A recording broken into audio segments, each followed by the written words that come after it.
Strong Khan family squeezed into a 3-bedroom flat in South London. He wanted to be a dentist, but TV in the 1980s convinced him otherwise. Objection! LA law, with its swagger and ill-fitting suits, caught Khan's eye. He graduated in 1991 with a degree in law from North London University and joined a human rights firm. Khan worked a number of high-profile cases, often clashing with London's Metropolitan Police Force. But he had bigger political ambitions. This is what being a new MP is like, squatting on a bench in the absence of an office, dealing with letters from constituents. Reports are just coming in of an explosion here in London. And there's just explosions, and then it was just smoke everywhere. Everyone's just asking what's happened. Only 2 months after Khan entered the Commons as a Member of Parliament, London was attacked by Islamist extremists. That day will stay with me for the rest of my life. He spoke out against the attacks both as a London MP and as a Muslim. He has been very clear about his opposition to violence, opposition to terrorism, and has set out to make the case for a more open and peaceful Islam. That's Thomas Penny, one of Bloomberg's Westminster correspondents. Here is a man who is a Muslim, and he is standing up and being open and straightforward and being clear that the problem here is not Islam, but it's Islamic extremism. In 2015, a decade after the attacks, Khan ran for Mayor of London, and his faith was back in the headlines. His opponent, Zach Goldsmith, trying to link Khan to radical Islam. The debate got again personal and nasty. The Goldsmith camp has called Khan extreme and accused him of associating with, quote, those who seek to do our police and capital harm. It's a pattern of behaviour. Even the former Prime Minister David Cameron repeated the allegations. He shared a platform with Sajil Shahid, the man who trained the ringleader of the 7/7 attacks and accused the United States of bringing 9/11 on themselves. But the smears didn't stick. Zach Goldsmith ran a very negative campaign that was based on what people knew was a lie. This election was not without controversy. And I'm so proud that London has today chosen hope over fear and unity over division. After taking the mayor's office with a comfortable majority, Khan has brought a business-like efficiency to the role, scrapping expensive vanity projects like the Garden Bridge and the new Routemaster buses, which cost £350,000 each. The former lawyer who used to fight the police in court is now praised for his close relationship with them. I was talking to a very senior police officer in the Metropolitan Police who said there was a sea change when he went into City Hall, and the police were saying how much they welcomed this because they knew where they stood and it was more straightforward to work with. So he works like a lawyer, he works like a government minister. Khan's kept his faith at the fore. He's an outspoken voice for moderate Muslims across the world. Donald J. Trump is calling for a total and complete shutdown of Muslims entering the United States. Now, by giving the impression that Islam and the West are incompatible, you're playing into the hands of the extremists. The ongoing spat between Khan and US President Donald Trump escalated when Trump went after Khan, misquoting him on Twitter just hours after the terrorist attacks of June 3rd, 2017. Khan's now one of the most prominent Labour politicians in the UK. In fact, a recent poll of Londoners found Khan was more trusted to keep the country safe from terrorism than the Prime Minister or the Labour leader.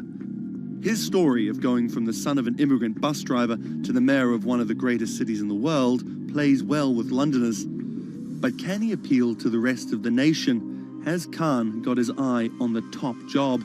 And is the UK ready for a Muslim Prime Minister?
what does it take to change the world? A big army? A cure to a pandemic? A revolution? All of these take either a lot of people, thousands of hours, or massive amounts of space. But for Julian Assange, all he needs is one room, an internet connection, and the world will listen. Assange is located here, and more specifically, right here. And from that location, he's posted government secrets, classified documents, and leaked emails from some of the world's most powerful people. And in doing so, has been labeled a hero, a villain, a nihilist, and everything in between. This is how an Australian programmer sequestered in the Ecuadorian embassy in London became one of the most influential and notorious people in the world. Born in 1971 in Townsville, Australia, Assange has always been on the move. Living in over 30 homes by the time he was in his mid-teens, Assange, along with his mother and half-brother, finally settled down in Melbourne. His introduction to hacking started at 16 when he was given a Commodore 64, which he attached to a modem. He attended the University of Melbourne, where he studied programming, physics, and mathematics. He never graduated, but that doesn't mean he didn't get an education. By 1991, Assange hacked into the Pentagon, U.S. Navy, and other branches of the U.S. government. In 1996, he was caught by the Australian Federal Police and charged with over 30 counts of hacking and computer-related crimes. He didn't get any jail time, but he was fined $2,100. I think the first taste of what would come later was the hacking that he did as a young programmer, and that really sort of foreshadowed a healthy skepticism of the use and abuse of technology by governments. That's Vernon Silver. I'm a reporter for Bloomberg's investigations team. Assange's youth as a hacker laid the foundation for him to start WikiLeaks in 2006. But what is WikiLeaks? It's a website that posts unfiltered, usually classified documents. What separates it from every other media outlet is that they have no editorial hierarchy. With a publication like the New York Times, information comes in, they take that information, package it, then disseminate it for the public to see. WikiLeaks, however, cuts out the middleman.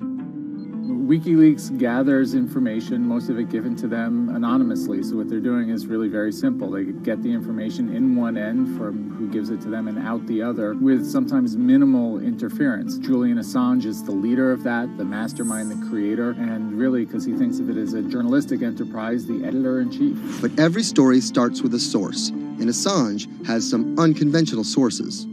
Julian Assange does not hack as far as we know. He is the recipient of people who are either insiders who give him secret documents or hack emails from a foreign power. That's Eli Lake. I am a columnist for Bloomberg. And there was no source bigger for Assange than Chelsea Manning. He used to be known as U.S. soldier Bradley Manning. In 2010, Manning provided Assange and WikiLeaks with hundreds of thousands of leaked government documents.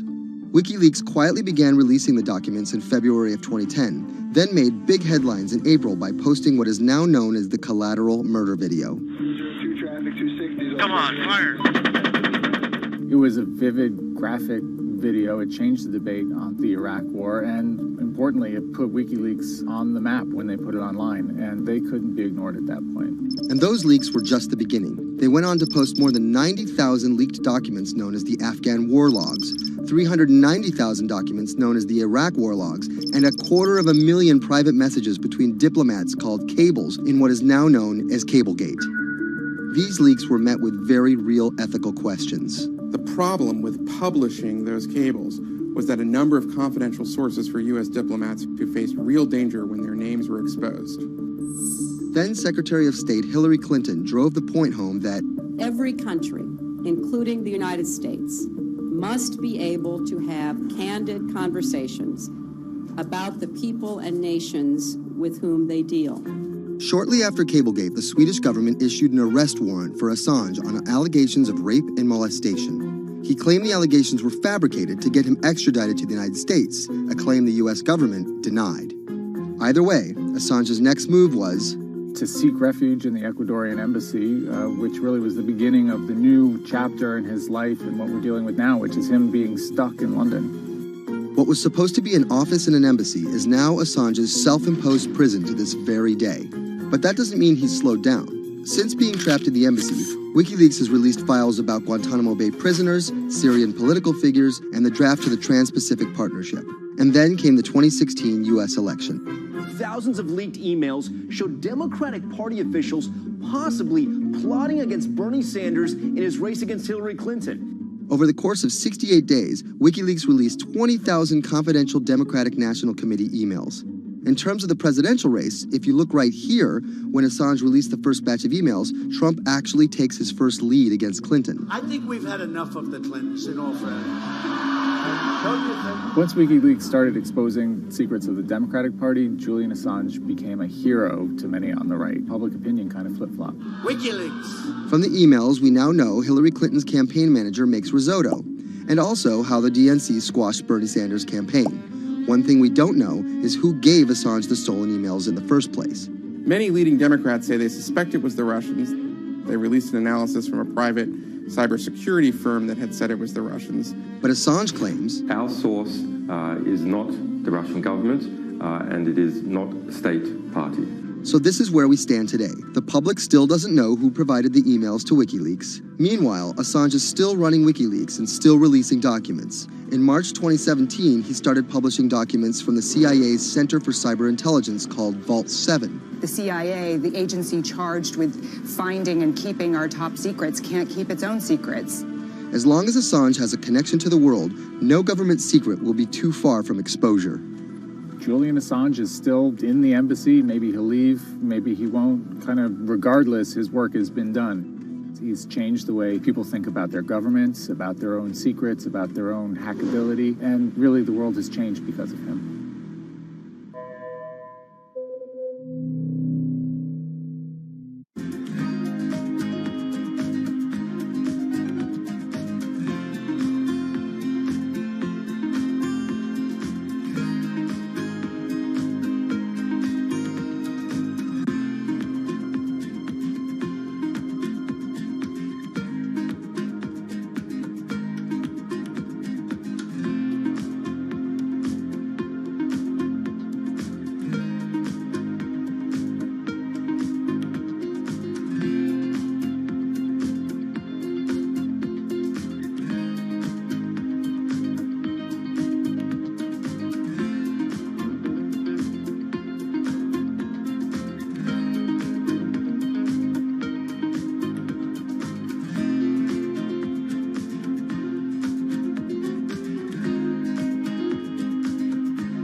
When it debuted, the 4G wireless we have today allowed people for the first time to hit the road and explore unknown places with only a smartphone for directions. When 5G arrives, it could enable driverless cars to take us there as well. 5G stands for fifth generation mobile networks or wireless systems. It's insanely fast and can accommodate a lot more connected devices. But the reason it's being called revolutionary is because 5G will allow connected devices to speak to each other as well as people. Right now we're living in a world where really it's a one-way experience. That's Bloomberg tech reporter Ian King. The network talks to your phone, you look at your phone and access data, then you send something back to the network. What we're being told about 5G is that really for the first time we're going to see machines communicating with each other over mobile networks in a meaningful way. 5G could end up being 100 times faster than what we have now, with speeds that could reach 20 gigabits per second. In plain English, that means downloading a full-length HD movie in seconds. 5G will also increase total bandwidth, which we will need in order to accommodate the growing Internet of Things. We're talking about the class of devices like internet-connected refrigerators, thermostats, dog collars, but 5G will enable many, many more. Things like your utility network, factories, where machines are just sat there not connected at all. Suddenly they're all going to be connected. Suddenly we're going to be able to have real-time monitoring. Other things like cars, like utility poles, like your light, the light poles. But perhaps the biggest advance will be a huge reduction in communication lag time, known as latency. A network of driverless cars will need the speed of 5G to ping each other multiple times per second to avoid collisions. Near instantaneous data transfers could allow doctors to perform surgery remotely with a robotic scalpel. So how will all this work? First, you need to improve network density. And that's just a fancy word for saying you put more towers out there. What we're being told is that's not actually the case with 5G. The idea is 5G will not only use the existing mobile spectrum, but also tap into higher frequencies called millimeter waves. Millimeter waves can carry more data, but only travel short distances. This may mean you'll see a lot more of these base stations around town. And the new towers may have as many as 100 antenna ports, compared to about a dozen on 4G cell towers. So when will we get 5G? Getting 5G ready is expected to cost providers $275 billion over 7 years in the US alone. Look for the first 5G service to pop up in big cities sometime in 2019.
People think of Vladimir Putin, they think of capital P, power.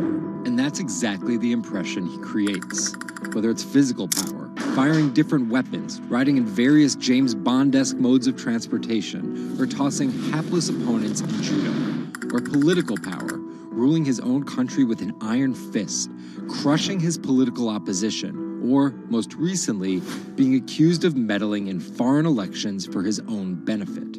This is how Vladimir Putin went from a poor, tough kid in Leningrad to a KGB spy to the very symbol of modern Russia. Vladimir Vladimirovich Putin was born in 1952 in Leningrad, which is now St. Petersburg. His father was a factory foreman and his mother a homemaker. It is widely said that Putin's public-facing tough guy persona can be traced back to him getting into fights when he was younger, which paved the way for him to take up judo. After getting a law degree from Leningrad State University, Putin joined the KGB Foreign Intelligence Service.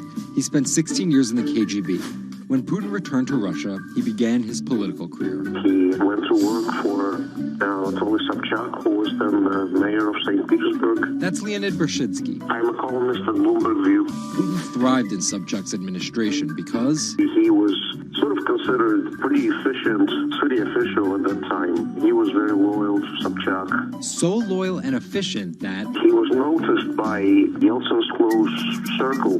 And those people soon brought Putin over to Moscow to work in Yeltsin's administration, where he quickly climbed the political ladder. Then, of course, he was promoted to Prime Minister of Russia. That's Dmitry Trenin. I am currently director of the Carnegie Moscow Center.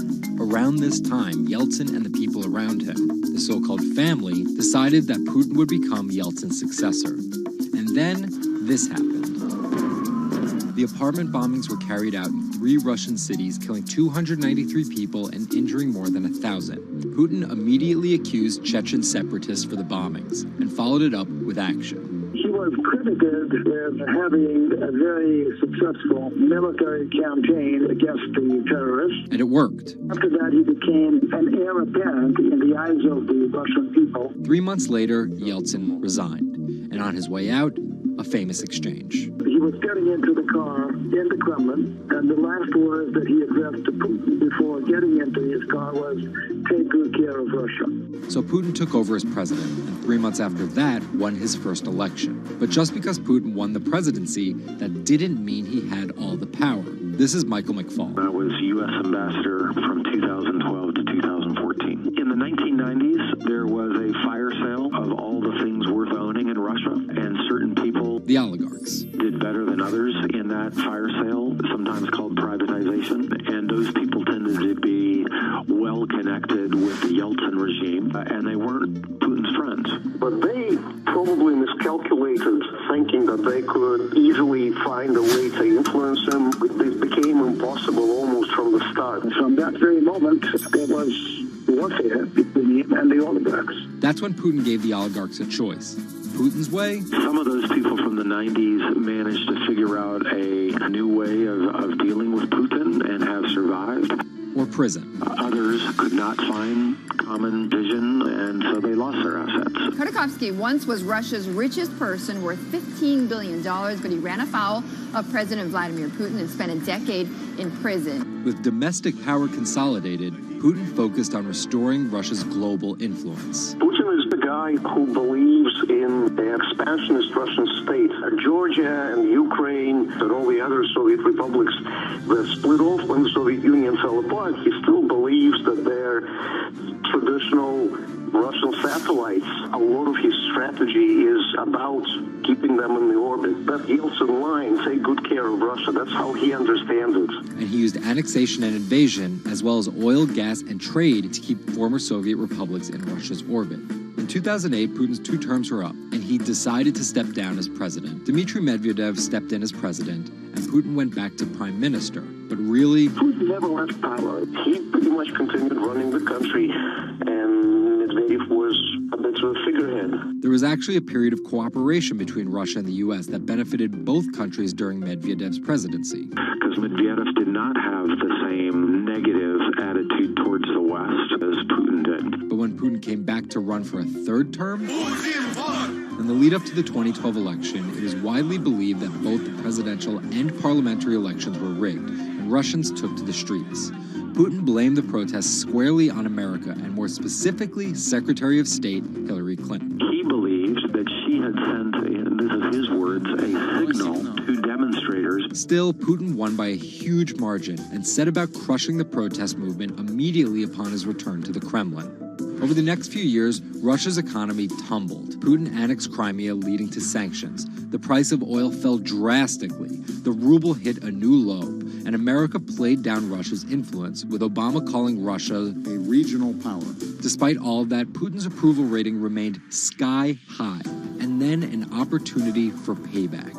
I think I'd get along very well with Vladimir Putin. In 2016, there was one candidate who called Vladimir Putin very smart. Trump exhibited tolerance towards Putin's actions annexing Crimea, and similar views on NATO and sanctions. Secretary Clinton didn't support any of those views. even though Putin denies any wrongdoing, U.S. elections. Yes. the U.S. has accused Russia of being behind the leaking of 20,000 Democratic National Committee emails, which many say helped Trump beat Hillary Clinton in the presidential election. Which leaves us here, with the possibility of a President Putin until 2024, positioning Russia to be the world power he always imagined it should be.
Jack Ma is Asia's richest man and most recognizable business tycoon. He's the chairman of Alibaba, China's e-commerce giant and one of the 10 largest companies in the world.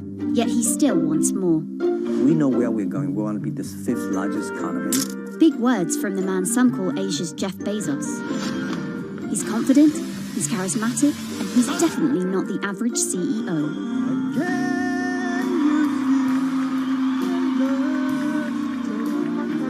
This is how a poor school teacher went from the classroom to being one of the most influential multi-billionaires in the world.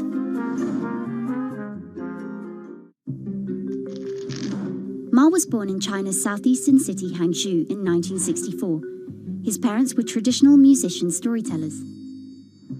As a teenager, he started to learn English from foreign tourists after China opened up in the late 1970s. And then for 9 years, Jack Ma hung around outside the Hangzhou Hotel, which is now called the Shangri-La. He would get up at 5 a.m. to talk to travelers. That's Bloomberg technology reporter Lulu Chen. And I cover China Internet for Bloomberg. Ma failed China's National University entrance exam twice before being admitted to local teachers' college. He graduated in 1988. He applied for 30 jobs and got rejected, including from the fast food giant KFC. When KFC came to China, come to us say, 24 people went for the job. 24 only 3 people accepted. I was the only guy. Then Ma got a job at a local university and taught English there for about 5 years, earning just $15 a month. On the side, he started a translation company with several friends. During a company trip to the US in 1995, Ma had his first encounter with the internet at a friend's place in Seattle. I searched the first word, beer. I don't know why, because it's easy to spell, baby. And I see beers from Germany, beers from USA, beers from Japan, but there's no beer from China. So he searched for the word China instead and still couldn't find anything. And that got him thinking. He wanted to build something that would put China on the world's map. He started China Pages, a Yellow Pages-like website, but it didn't take off. Then Ma joined a government agency in Beijing to help set up a website. By 1999, the internet stock boom had gripped Wall Street, and back in his Hangzhou apartment, Ma decided to try again. With his wife and a group of friends, Ma raised $80,000 and set up Alibaba, a site that allowed businesses to sell stuff to each other. 人家美国人强就强它的硬件，强就强它的系统建设，这方面确实比你早。但是玩信息玩软的，中国人的脑袋绝不比你长。我们在座的所有人的脑袋绝不比你长。By 2000, Alibaba had raised $25 million from investors, including Goldman Sachs and SoftBank. He had no business plan and zero revenue, but his eyes was very strong eyes.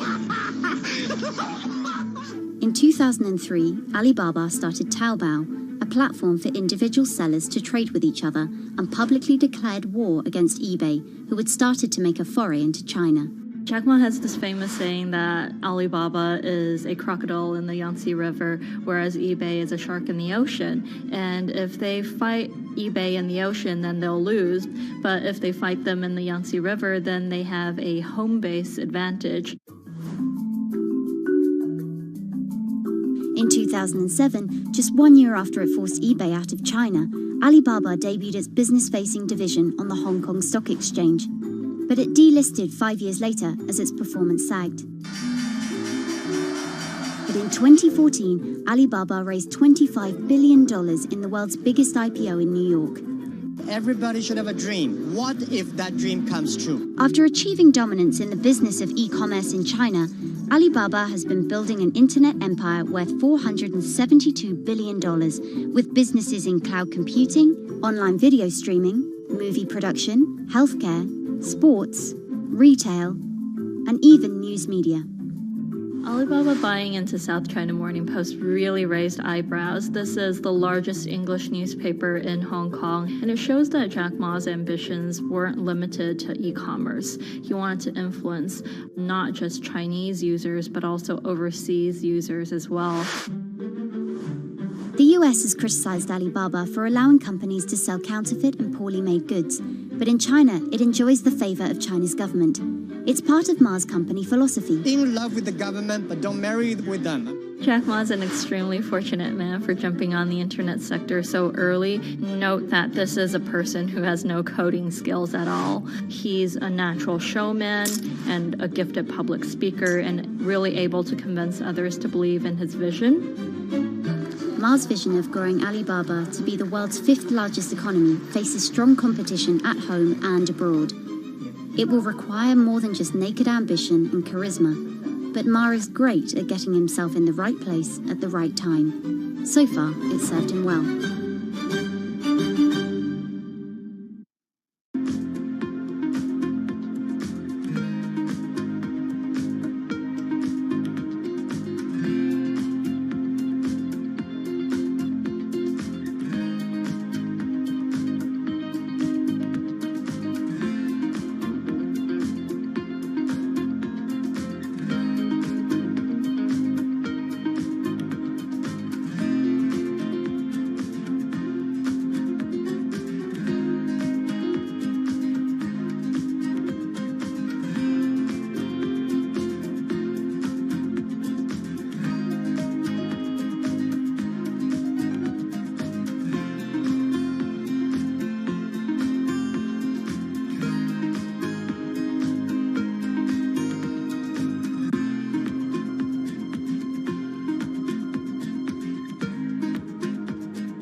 Peter Thiel is a walking contradiction.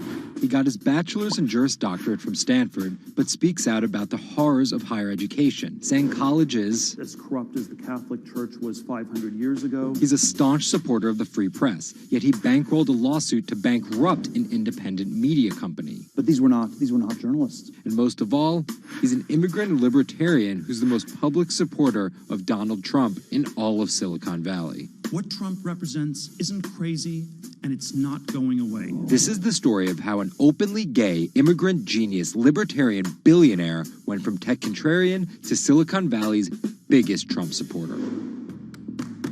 Peter Thiel was born on October 11, 1967 in Frankfurt, West Germany, to Suzanne and Klaus Thiel. Peter's family emigrated to Cleveland, Ohio when he was 1. An Ayn Rand devotee during his youth, Thiel attended Stanford University majoring in philosophy.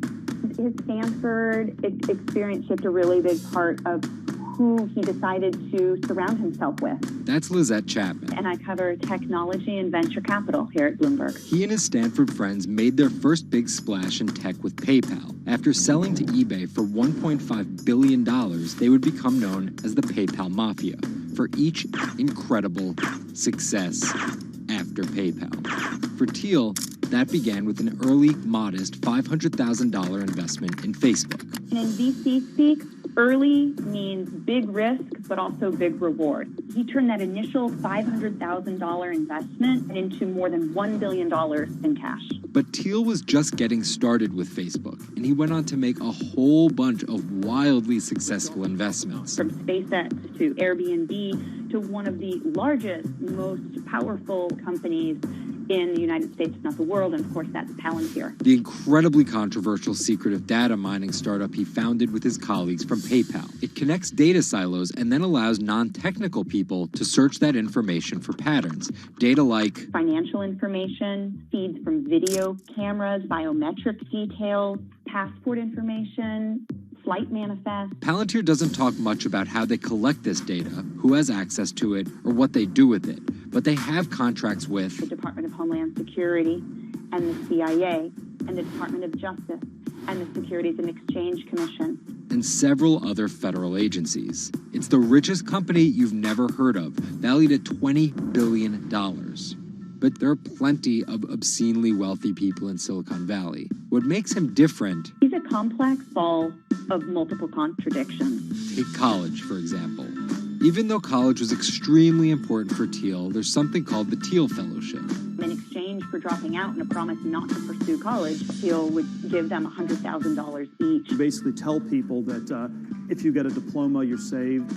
Otherwise you go to hell. You go to Yale or you go to jail. Also, his relationship with the press. Here's another contradiction. He's donated to free press initiatives, including the Committee to Protect Journalists. But he also secretly spent tens of millions of dollars bankrolling a lawsuit filed by Hulk Hogan over the publication of a sex tape and bankrupting the independently run Gawker Media. Why did he do this?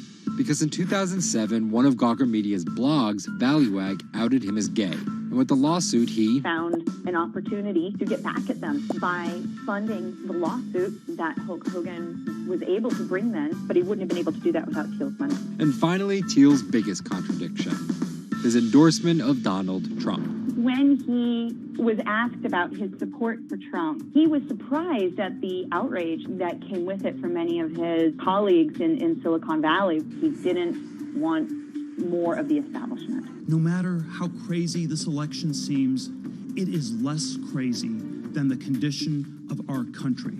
After briefly supporting Carly Fiorina in the primaries, Thiel pivoted to Trump, donating $1.25 million to Trump and his associated super PACs in October 2016. And he didn't just help Trump financially.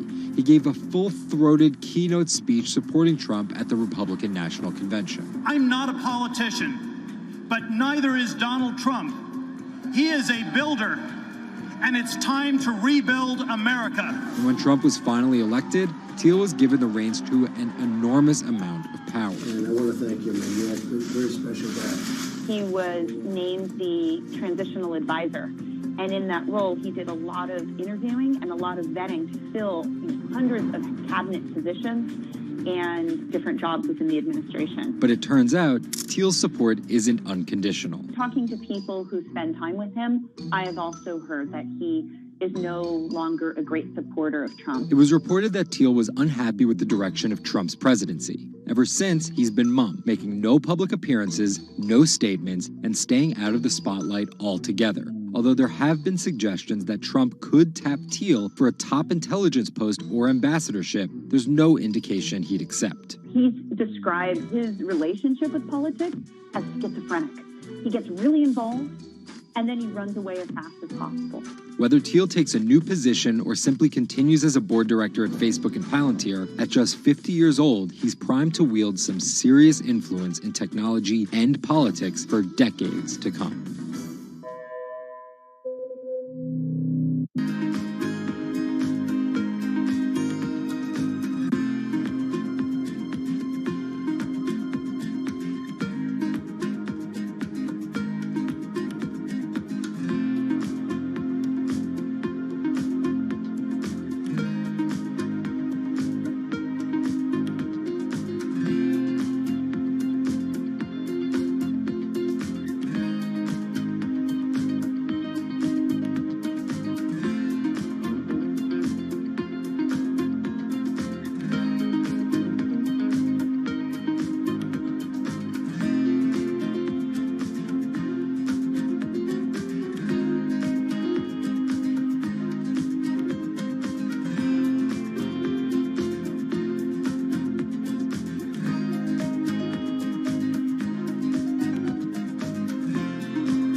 Two 2016 was again the hottest year on record, and the previous 17 years have seen our 16 most scorching. Scientists overwhelmingly agree. Global warming is the culprit. And it's just getting started. Ice caps, extreme weather, wildfires, droughts, and the hits keep coming. What are we doing about it? In 2015, the world took its boldest step yet to stem climate change with a historic accord in Paris. But now comes the hard part. Nations must change energy policies and invest huge amounts of money, and they will likely do it without the United States. President Donald Trump announced on June 1st that the U.S. would withdraw from the accord. The reality is that withdrawing is in America's economic interest and won't matter much to the climate. Here's the situation. Decades in the making, the Paris Agreement united the U.S., China, and more than 190 other nations in a push to limit fossil fuel pollution. The UN-sponsored plan secured pledges to cut greenhouse gases, the emissions that trap heat in the Earth's atmosphere, in an effort to avoid the rising seas and other environmental disasters that climate models predict. But even if all pledges are met, the globe is expected to warm by as much as 3.4 degrees Celsius this century, more than the UN target of well below 2 degrees. Meeting the Paris Agreement means that governments will have to offer more incentives for clean energy, scale back support for fossil fuels, make emissions more costly, and reduce deforestation. It's estimated that the deal will require $13.5 trillion of spending through 2030. Here's the argument. Unlike past climate pacts such as the Kyoto Protocol, each country set its own Paris targets and then promised to revisit and improve them. The U.S. was primed to play a lead role in climate change, but Trump's energy independence executive order reverses Obama-era rules and directives put in place to combat climate change, and expands production of coal, the dirtiest fossil fuel. The resulting policies threaten the global fight against climate change. Without the U.S. commitment to emissions reduction, other countries may join it in abandoning the Paris Agreement. This could make it almost impossible and even more expensive down the line to stop climate change. Optimists argue that the shift to a lower carbon future is already underway. Businesses, cities, and U.S. states, such as California, are already investing in wind and solar and taking other steps to make it work. I've actually been called an environmentalist, if you can believe that.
There's an inherent attraction to light and being human.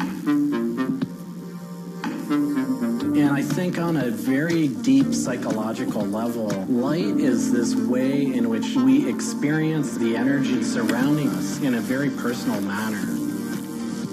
My name is Matt Dilling. I'm the founder of Light Bright Neon Studio, and we manufacture, produce, and restore neon works of art and design.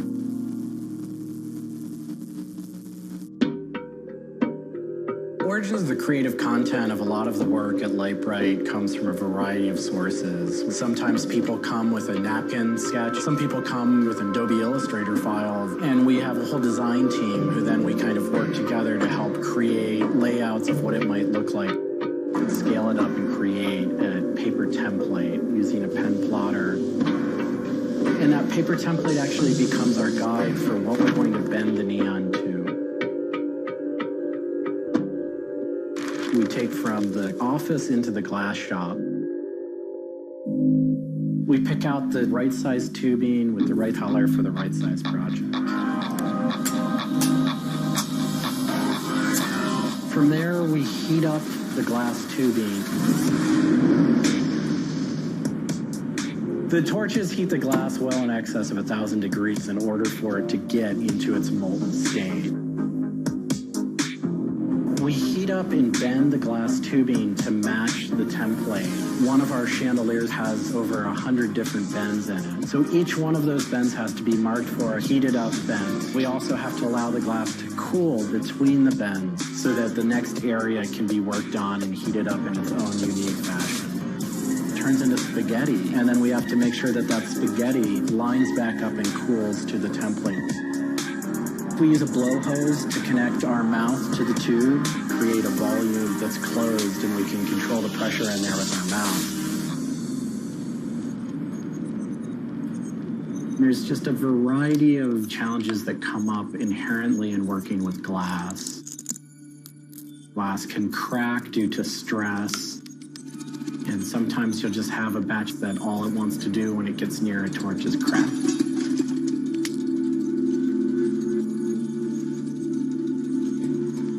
After we've bent various components, we have to go in using the crossfire or the hand torch and actually weld all of those pieces together. The last step on that is then to weld on electrodes onto either end. Each one of those steps is very, very specific. I draw inspiration from so many different experiences. It's hard to come up with one thing that's particular, but one of the ways that I really am able to connect with the creative is to float. Floating is a similar experience to meditation, to psychedelics. Going into a blackened room and laying out in a body of water and salt that's heated to your body temperature, and it allows for all sort of external stimulation to fall away. And your internal world really begins to bubble up and manifest. You really get to experience a different relationship to your mind.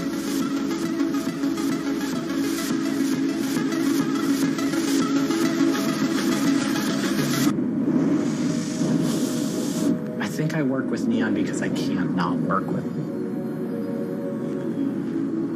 It's so challenging and so rewarding. And those things are so intertwined that there's no way of separating it out. I learn so much and continue to learn so much by working with it. I find so much inspiration in working with it, and I just continue to experience new and different things through the medium. It's that close to me at this point.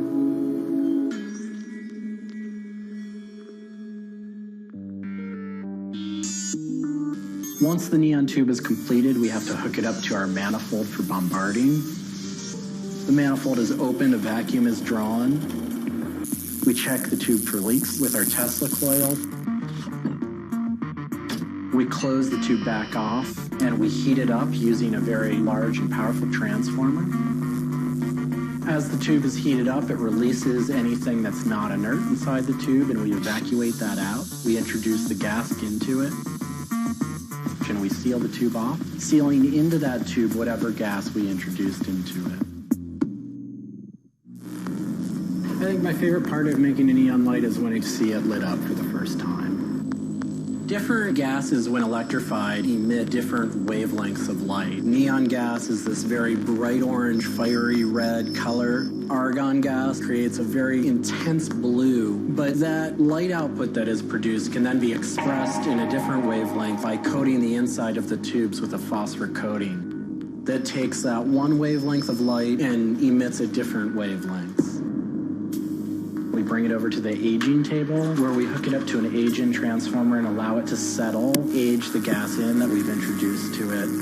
There's always a stray particle of something left inside the tube. But that time that the oxide coating can act to scrub whatever is left inside the tube while things are getting settled into place.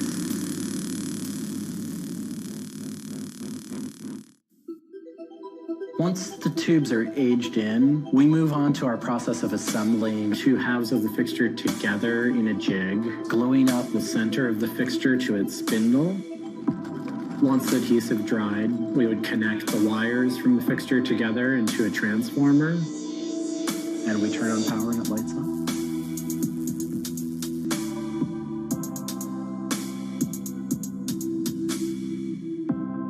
Part of what we love about what we do here is that we try and put out into the world the kind of things that we'd like to see.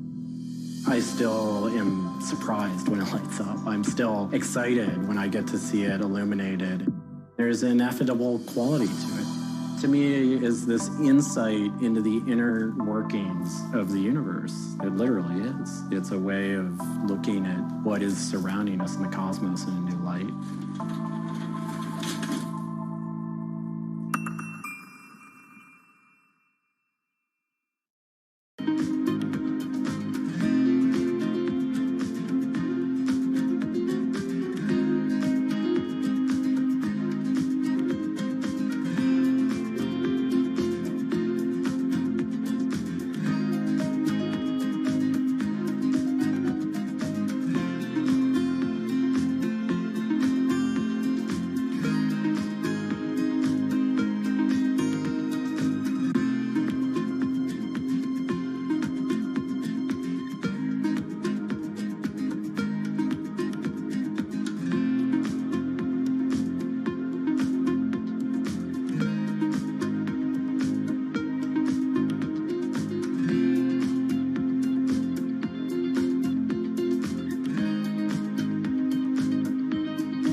bit like an addiction. You've got to make something. You have to do something. It's borderline obsession. And every bike we build is my favourite bike at the time, and as soon as it's done, I want to build another one.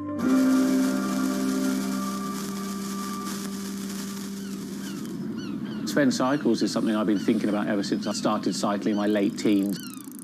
We want bikes that ultimately you'll really enjoy riding. There's never a bike that's the same. There's always a slight change. And as we build them individually as well, they have the marks of a bike that's built by hand. Most people I know cycle have an idea of their dream bicycle. And it may be an evolving idea you've had in your head. And we've worked with a lot of people that have come to us with sketches and scrapbooks. It's really, really nice to build something that's just one-off and unique. I think a lot of people see a bicycle as two wheels and a frame in the middle. There are a lot of subtle changes and nuances in design which can change the riding characteristics quite dramatically. I'm a really big fan of modernist architecture, and the simplicity of a modernist building is really hard to achieve. And with some of our bikes, they may look very simple, but I think people should not underestimate the time and effort that goes into designing a product. Tubing is key to a bike's feel and ride. Reynolds tubing has been in my life ever since I can remember. Growing up, I could never afford a frame manufactured with their tubing. We can now put a badge on our bike saying manufactured Reynolds, which is a sort of thing as a kid I just wouldn't have believed was going to happen.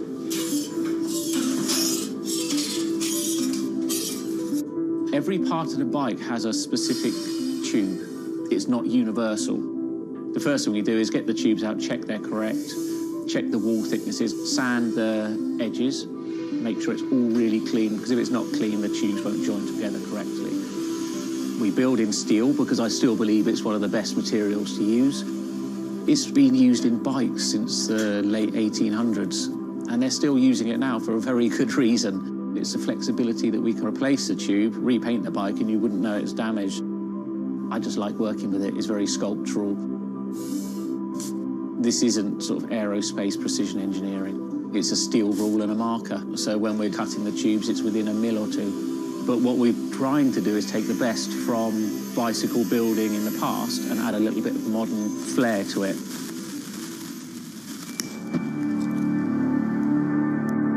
There's various techniques for building bicycles. We do a thing called fillet brazing, where you connect a pipe together. We use a bronze rod and a flame. We heat the tubes up to the same temperature and we fill the joint with bronze. And it gives a very, very sort of fluid, lovely, sort of quite sculptural feel. You've got to practice. You've got to be able to judge material temperatures. You've got to just look at it and you just get a feel for it. It's a stage where your tubes start to look a bit like a bicycle. My father's a jeweller. He'd make sort of very pretty things, which are lovely, but for me, they don't really have any function. What I love about bicycles, you can start on a Monday with a box of tubes, and you can be riding it by the weekend, and it can last you for the rest of your life.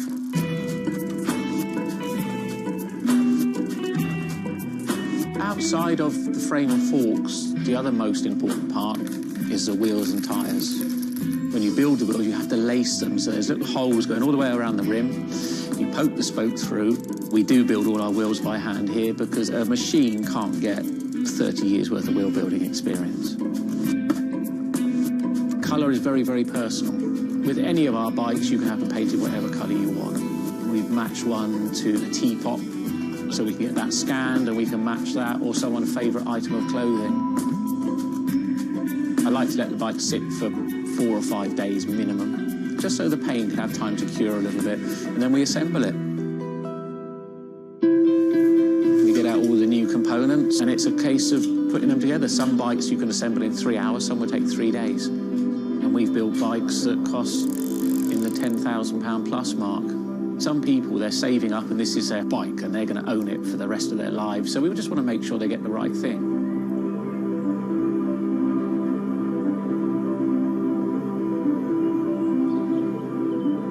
I think the bike for me was the first time I had some freedom. So as soon as I had one, I was off. A lot of people still get that thrill as when they were a kid blasting down a hill, wind going through their hair.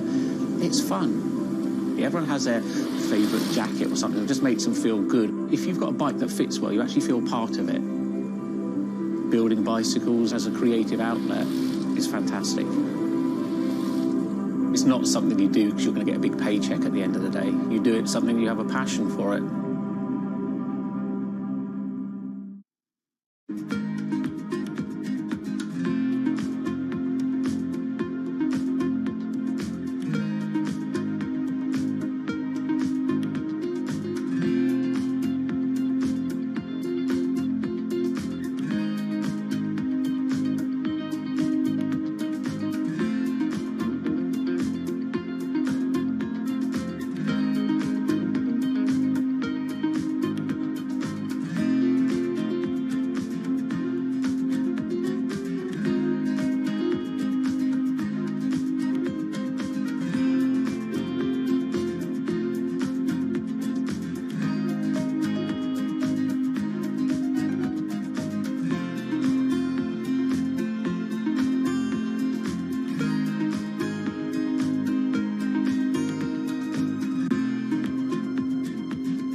If you ever saw a wooden surfboard, it was probably hanging in somebody's house or underneath the deck.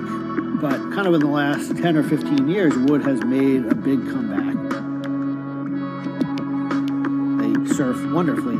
It's beautiful and it feels great to be on one of them.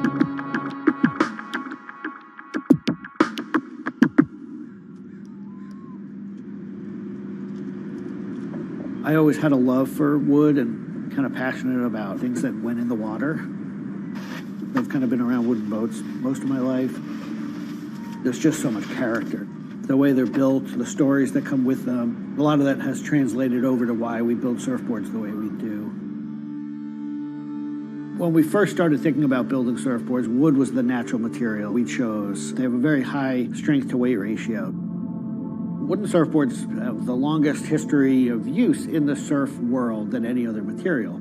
People have been surfing wooden surfboards since kind of the first documented history of people riding waves. The board starts in CAD, where we take a 3D model, break down the shape, and kind of create frames and templates and all the inner parts of the board that we get cut on a CNC machine.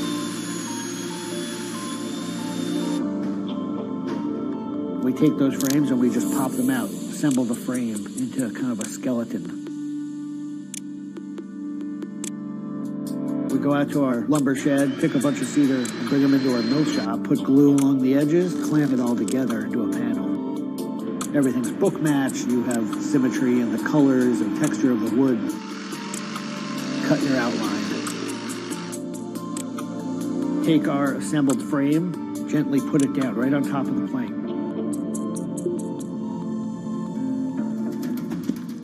Once that foundation is started, you're basically building up the three-dimensional shape, the outside part of the board, using lots of strips that kind of interlock and fit together.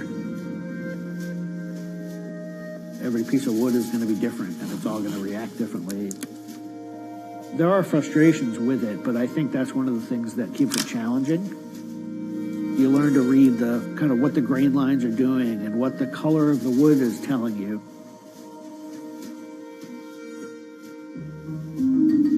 Once those rails are cleaned up, we put our top planks on. It's a little bit like putting a lid on a box. It's like, this is it. Whatever's inside that board is staying inside that board. And by tensioning some rope, you can clamp the two together. It's like a time capsule.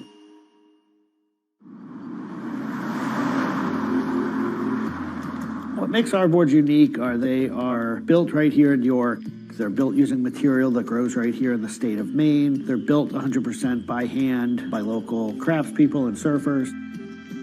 There's a lot of time that goes into these boards, between 40 and 60 hours start to finish. We wanted to build surfboards that were as hollow as they could be, but still be strong enough to work well. Too light and they don't surf well, but too heavy and they don't surf well. So there's a balance point there, and that's where we try to be. Taking the board off the rocker table, once the top has gone on, that is by far one of my top favorite parts.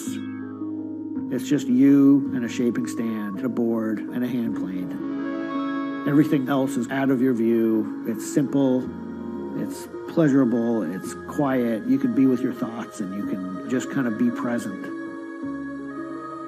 There's something about taking a nice sharp edge tool to a beautiful piece of wood and feeling the curls coming off and knowing that every pass that you're making, you're kind of getting it closer and closer to what you have in mind.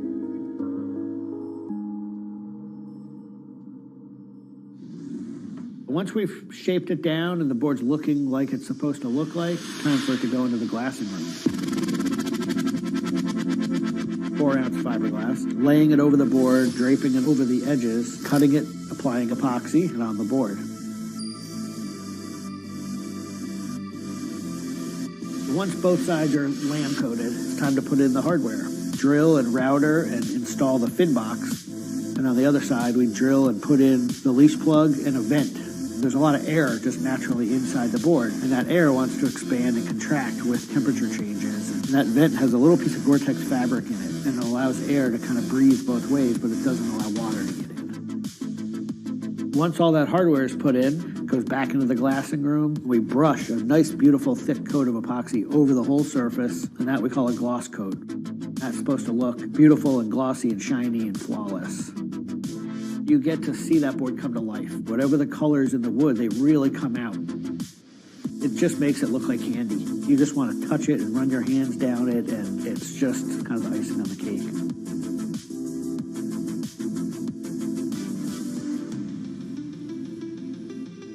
Once everything is hard, we put it into what we call the oven, get that epoxy to cure, really kind of bake it, and just get it to harden. Put in the fin, screw in the vent, and ship it out. We just love the idea of building something that's sustainable and long-lasting and made by hand. Kind of gives you a deeper connection to the product over something you might buy on a shelf.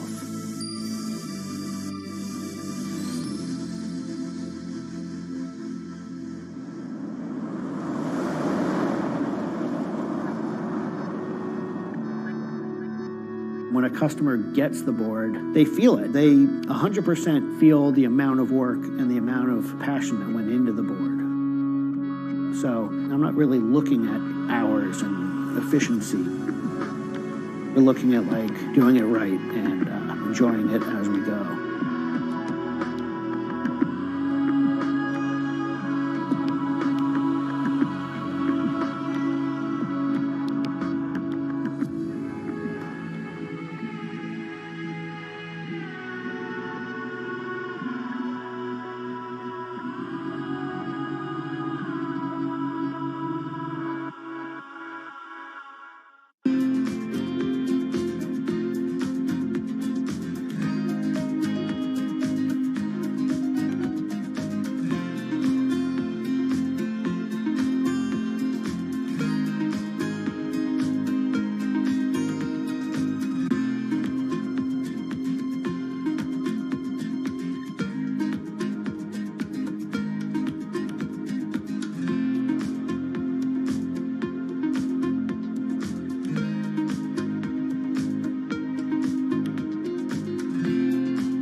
Ma Baoli, better known as Gang La, is one of the 4 grand marshals leading New York's Pride Parade this year.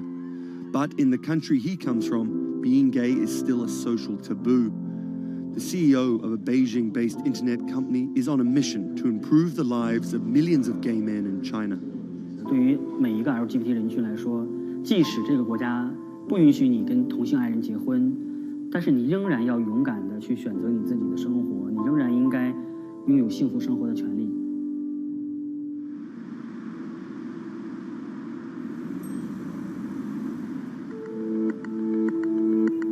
Ma's company Blue City runs an app and a website specifically for gay men.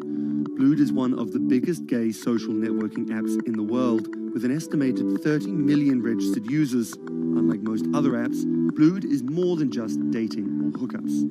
大家可以在我们这个软件里面找他自己的情感，然后可以阅读相关的内容，然后可以进行一些娱乐，比如玩游戏啊，比如看直播啊等等。Back in 2000, when Ma studied at a police school in northern China, he realized he didn't feel like everyone else. 因为他们都找女朋友，然后谈恋爱，但是我对长得好看的同性的男生，我反而觉得对我更有吸引力。所以那个时候我就到互联网上去找这样的一些资料，然后希望能够告诉我自己，我到底是谁。互联网上所有的信息都是负面的，都是错的，就是说同性恋要电击疗法，要被治疗，然后要吃药等等。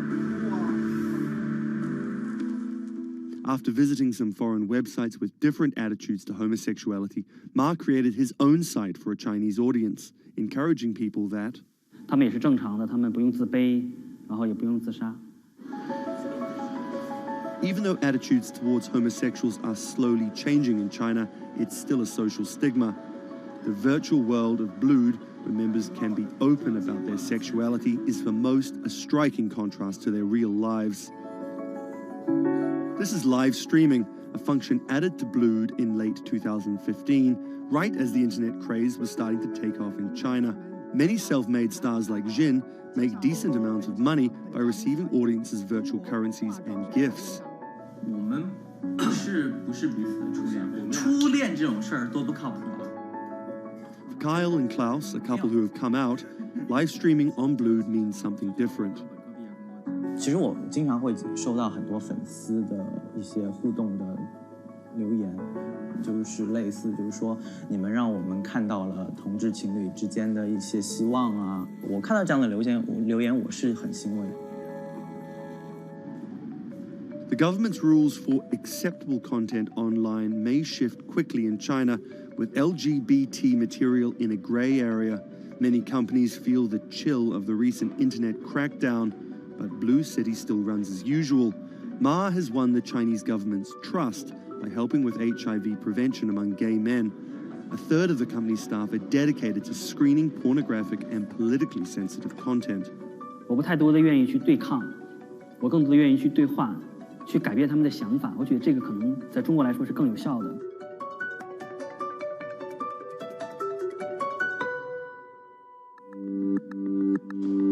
In the past 5 years, Blue City has grown from a team of 7 people to a promising business with about 250 staff.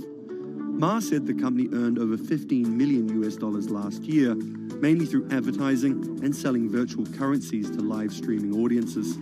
Now the company is expanding overseas. 我希望吧，通过我们的努力，Blue能够成为全球第一家在美国纳斯达克或者是纽交所上市的这样的同志互联网公司。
This is Rich Chiga. He's a Chinese rapper by way of Indonesia, and he's very popular on the internet. This is Joji. He's a Japanese-Australian singer, and he's also very popular on the internet. Plus, Joji invented the Harlem Shake meme. Let me say that again. This guy, Joji, in the blood bathtub, invented the Harlem Shake meme. But we'll come back to that. So Rich and Joji are both signed to 88 Rising, an entertainment company hoping to build a lasting global brand that will outlive singular moments of virality. They primarily create content combining Asian culture and hip-hop, a formula that apparently pleases the internet gods greatly. They've only been around for 18 months, but they're already putting up major label numbers. I think that we have an unprecedented collective of talent, a group of like predominantly Asian artists, you know, really like making waves globally, which from an independent point of view as well. 88's founder, Sean Miyashiro, cut his teeth launching Vice's electronic music channel, Thump.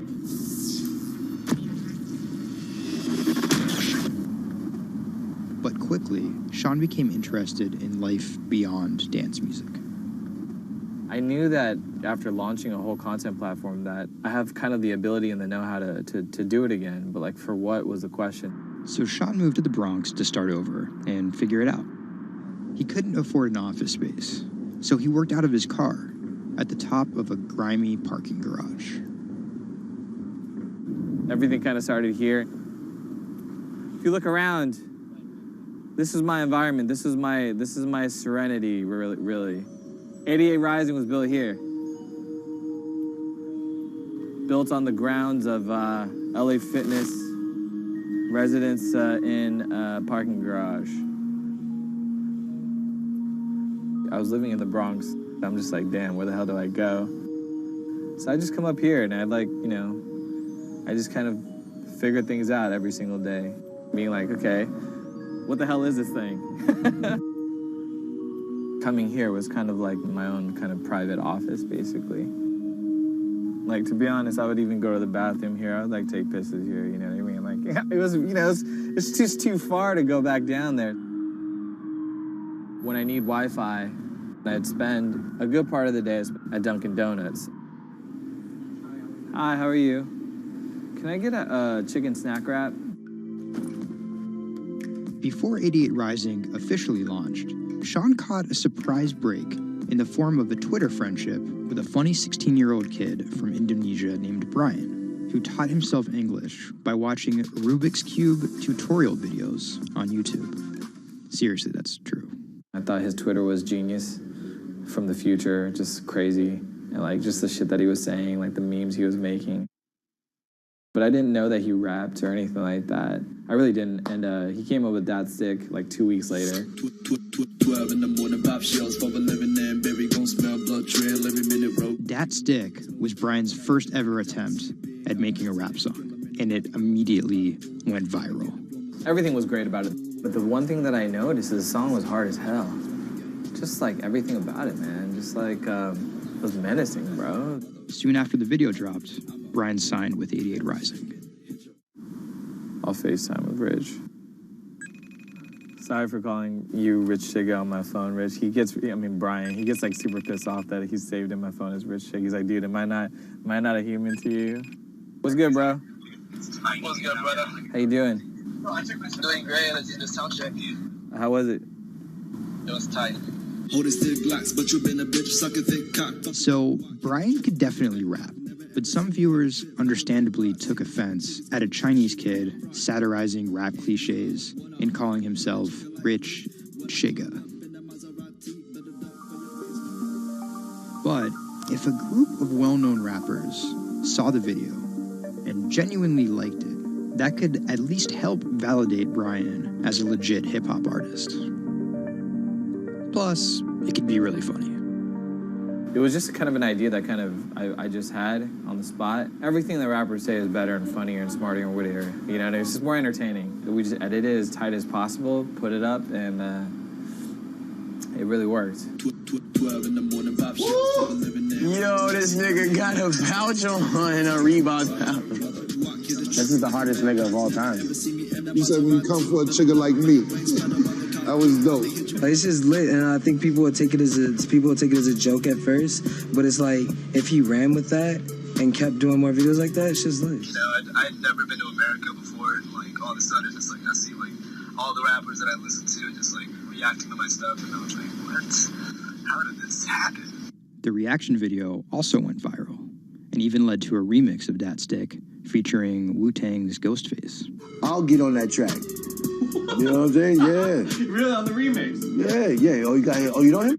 And yeah, the remix went viral too. Brian has since acknowledged the misstep in his name and claims he may change it. But for the time being, he's still Rich Chigga to his fans.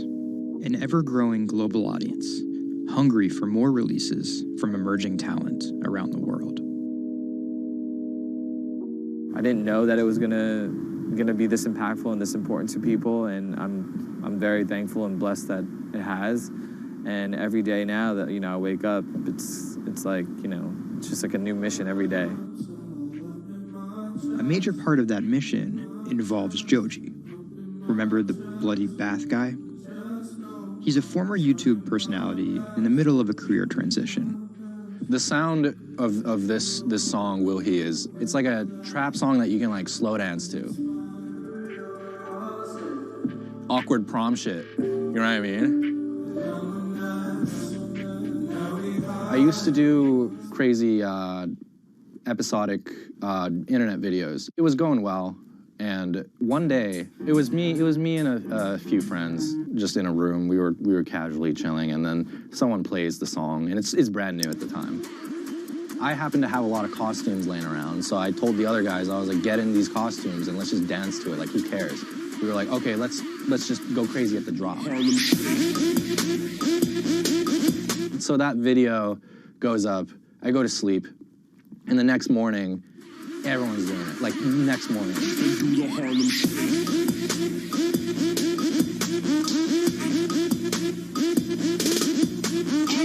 That taught me a lot about the internet, how people want to just be a part of something. And from that point on, something changed, and I was a little better at understanding demographics and people and, what they want to see and what they want to hear.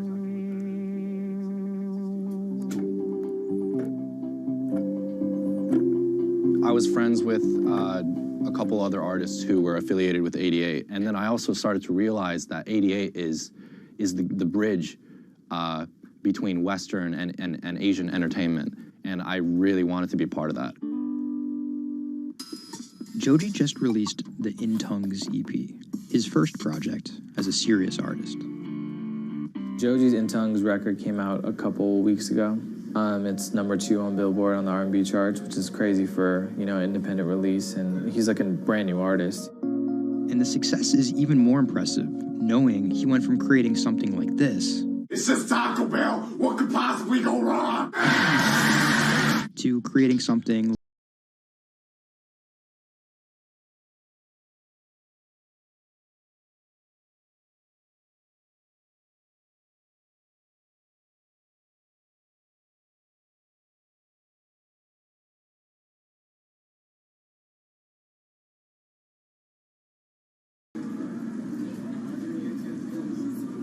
Tonight, Rich Chigga has a show in New York City.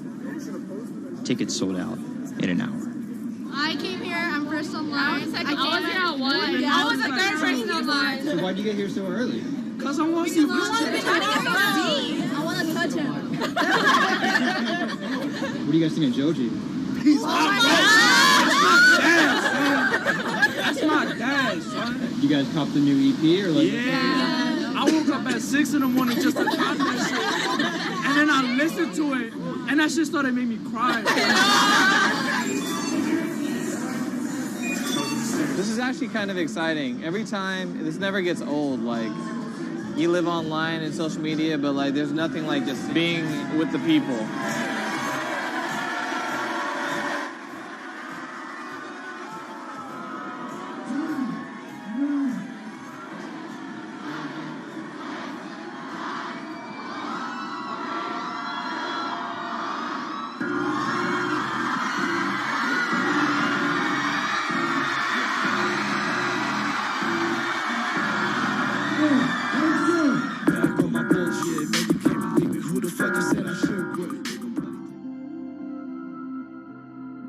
often than not, viral success happens by accident.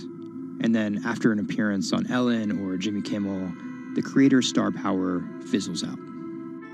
But Idiot Rising has figured out how to turn potential gimmicks into brands with an actual following that keeps coming back for the next thing. Oh, shit!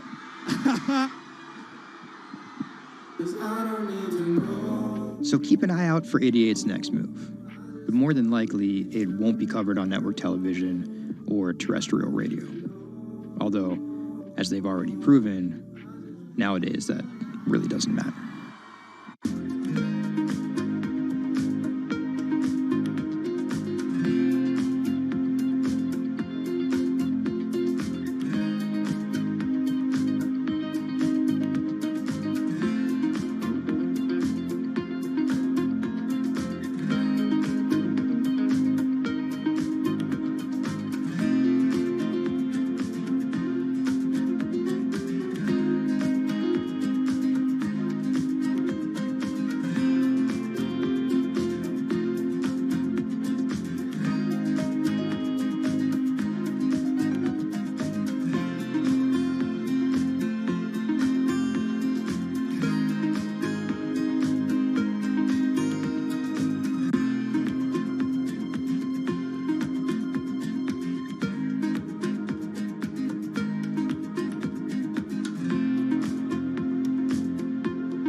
Online retailer Farfetch is betting it can shape the future. This is its concept store, showcasing the latest in retail tech. How do you capture all of that fantastic information that you gather in store with customers' touch and feel products? And we created a concept called the connected rail. And this is using a combination of RFID and ultrasound. The RFID signal recognizes the product, and the ultrasound recognizes the movement. Take the product off, and then you'll start to see your products appear. And essentially, it's like online browsing behavior. Whichever products you touch and pick up in the store are automatically sent to your app. This is effectively what you've created is your in-store wish list. In the middle, you'll see essentially a hologram of the product. What the customer sees, they control the experience on a touch device. What this allows the customer to do is take elements of products and then add their own style to it.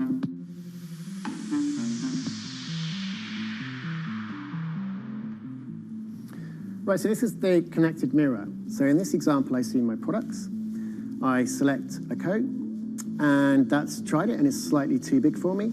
So what I can do is choose an alternative size and send a request to the sales associate, and they'll bring that size to me in the fitting room mirror. You'll also see that we've got some product recommendations here. Crucially, the sales associate's able to push items into the mirror from their device. If you wanted to, you could simply use the mirror and pay and go. Your items would then be packed and dispatched to you afterwards.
Do you want me to turn you so you're looking outwards? Yes, please. How about there? First time we came out with B, Jade said, "It feels like I've been released from prison." Do you want these, Mrs.? Definitely. Definitely. Right. Yeah. And she could say hello to everybody, people she hadn't seen for months. It's Jade. It's Jade. Oh. So you can talk to Jade through this. Hi, Katie. She's there. Hi.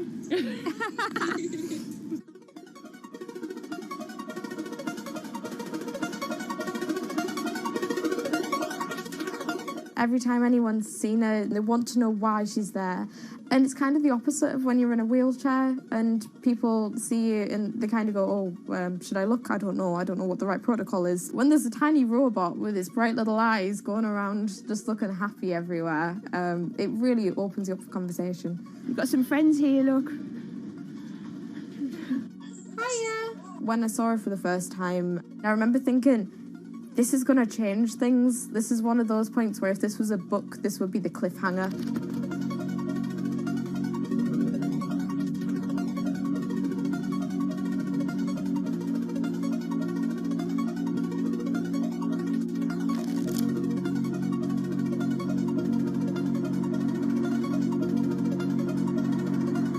condition called Ehlers-Danlos syndrome, which means that I have a lot of dislocations, there's a lot of pain, and a lot of seizures and whatnot. So I can end up on my own in my room for long periods of time.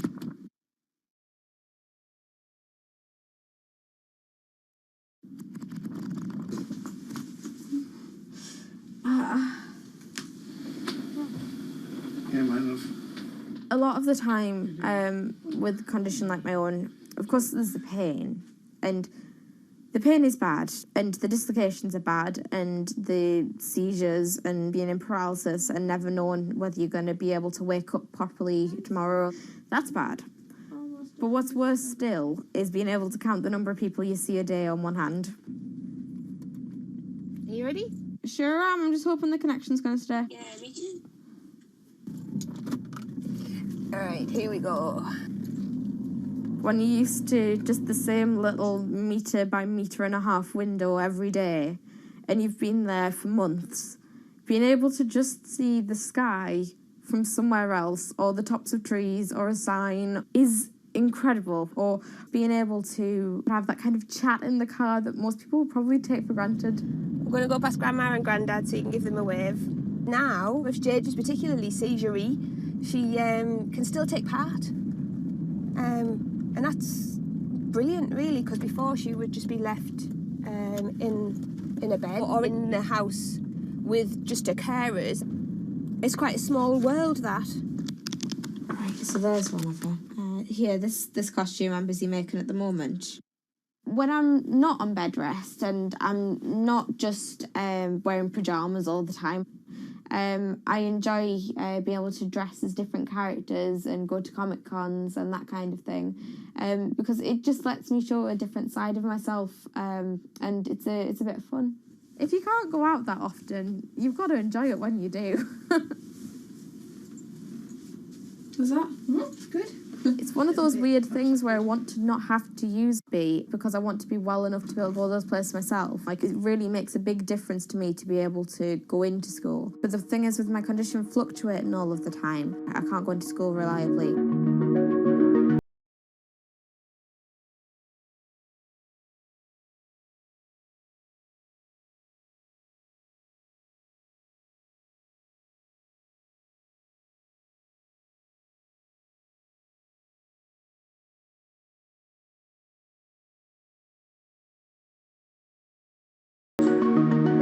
Today's the first day that I've been in school via B, and so far it's interesting. Still a few little things that we need to work out, but for the most part I think it's going fairly well.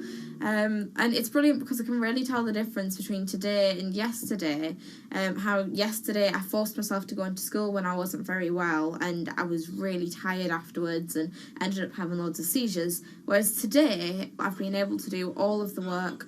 I've been able to keep a clear head and not be ill, which means I'm able to be more focused on my schoolwork.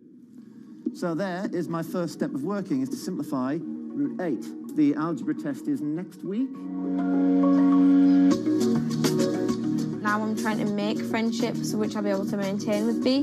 Before that, I end up letting people down quite often. B gives me hope, yeah. She's just always there, and if I can't do something, she can. And if I need sort of assistance to be able to make commitments, then she's there, and she means that I feel like a more valuable person because I'm more reliable.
When it debuted, the 4G wireless we have today allowed people for the first time to hit the road and explore unknown places with only a smartphone for directions.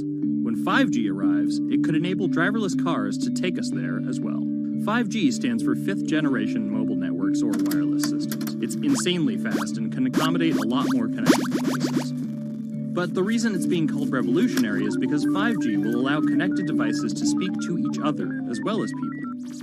Right now we're living in a world where really it's a one-way experience. That's Bloomberg tech reporter Ian King. The network talks to your phone, you look at your phone and access data, then you send something back to the network. What we're being told about 5G is that really for the first time we're going to see machines communicating with each other over mobile networks in a meaningful way.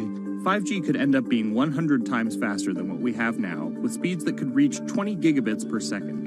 In plain English, that means downloading a full-length HD movie in seconds. 5G will also increase total bandwidth, which we will need in order to accommodate the growing Internet of Things. We're talking about the class of devices like internet-connected refrigerators, thermostats, dog collars, but 5G will enable many, many more. Things like your utility network, factories, where machines are just sat there not connected at all.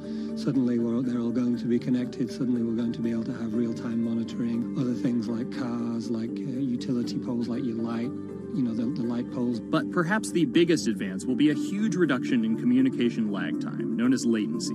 A network of driverless cars will need the speed of 5G to ping each other multiple times per second to avoid collisions. Near instantaneous data transfers could allow doctors to perform surgery remotely with a robotic scalpel. So how will all this work?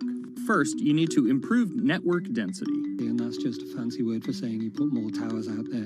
What we're being told is that's not actually the case with 5G. The idea is 5G will not only use the existing mobile spectrum, but also tap into higher frequencies called millimeter waves. Millimeter waves can carry more data, but only travel short distances. This may mean you'll see a lot more of these base stations around town. And the new towers may have as many as 100 antenna ports, compared to about a dozen on 4G cell towers.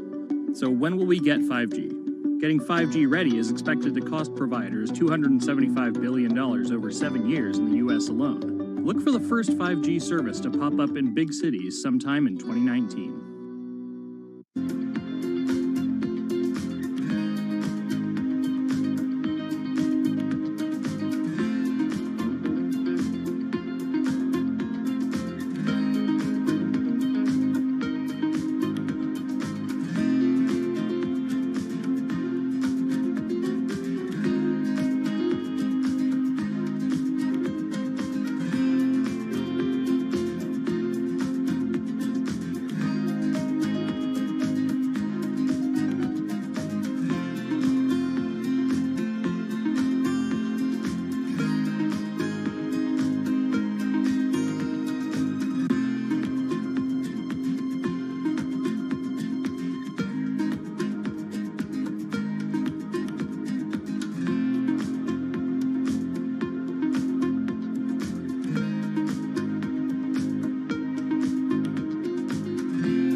The cubicle represents a tyranny.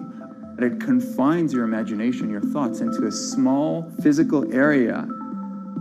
Imagine pretty much every software engineer or finance person being able to, disconnect from their desk and look at holographic monitors on a beach and doing their work from there. That's not going to be science fiction. It's the modern office place. Silicon Valley is all about building the future. A startup called Meta thinks it's getting there first, thanks to a big bet that it's made on augmented reality. How are you? Good, thank you. Welcome to Meta. Thank you. Call it a 360-degree office where you can spatialize your thoughts as part of your workflow for education, architecture, design, engineering, etc. People often mix up augmented reality with virtual reality. VR totally blocks your ability to see or hear the real world. AR overlays holograms onto what you already see. Meta has tried to make its version of the workspace feel familiar. You grab the hologram instead of using a controller or a mouse, and your brain already knows how to do it. In other words, we've designed an operating system that humanity has always known how to use. So you can see this eyeball, which is, by the way, photorealistic. You can see my hand is occluding the eyeball, and now the eyeball is occluding my hand, right? You see those two circles? They get small, and then they turn into this glowing white ball, and then I can move my hand around supernaturally. I can do this with two hands and rotate the thing. I can stretch it. I can throw it back right into the shelving system, and that's all you have to learn to become a modern worker. And to prove this, the employees at Meta have started to get rid of their computer monitors, trading them in for Meta's augmented reality headsets. Myron thinks that in less than a decade, we'll all be just wearing strips of glass that can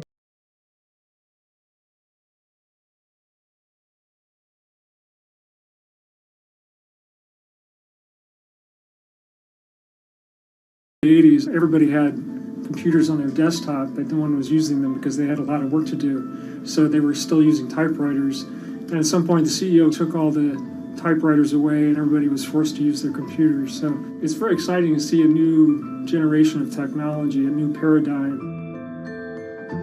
I consider us like pioneers in the holographic wild. I'm pulling up my browser with my hands and sending out emails to colleagues and just kind of really acclimating to the new environment.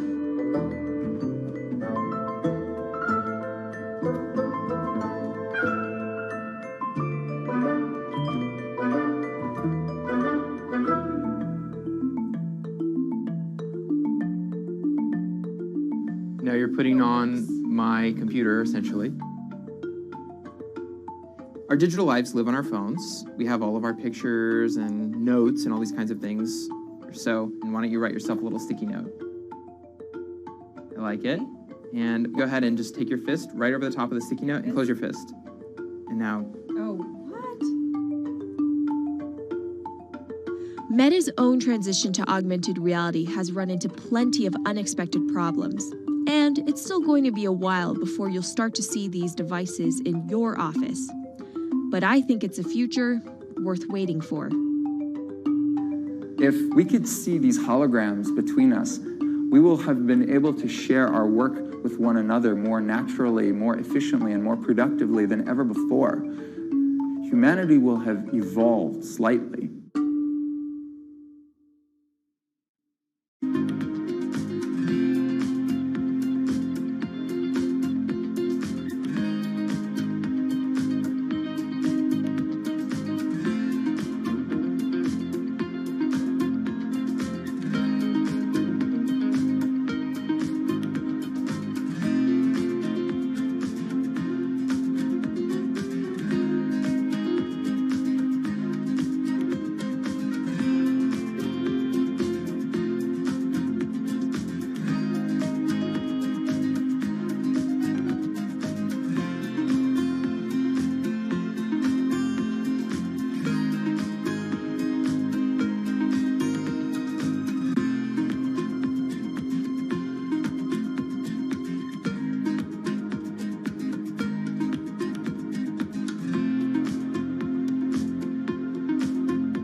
This is Hatsune Miku, Japan's sensational virtual pop star. She's released over 100,000 songs in multiple languages and performed sold-out concerts around the world. Her image has appeared in games, on TV, in car races, and is even etched on the side of a Japanese space rocket.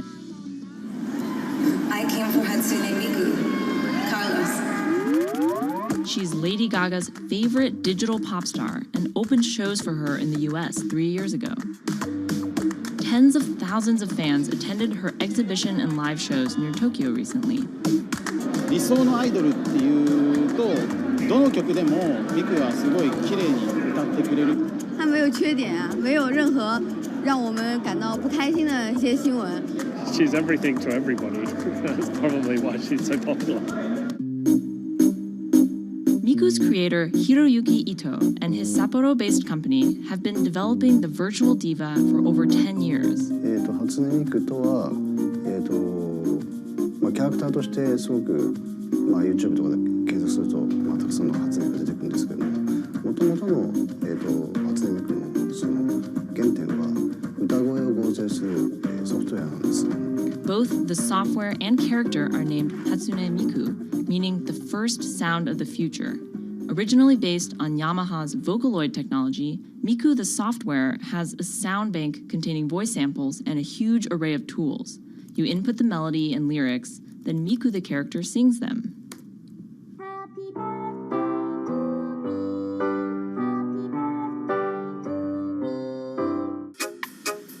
To date, Krypton has sold 120,000 software licenses at $200 each to fans around the world who use it to create numerous songs and share them online. Some of the fan-created songs are chosen to be part of Miku's concerts, for which they're paid a royalty fee. もともと初音ミクっていうその、存在自体がそのボトムアップって言いますか、中にはアマチュアクリエイターじゃなくて今もうすでに、プロになって活躍している方もいらっしゃるんですけども。The company also has other revenue streams. It makes money from merchandising, licensing deals, and concert ticket sales.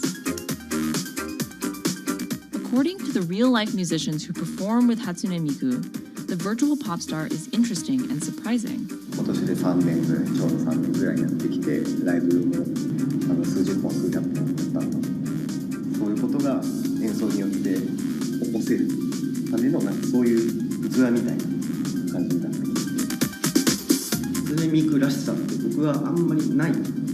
初音ミクって何だってあり。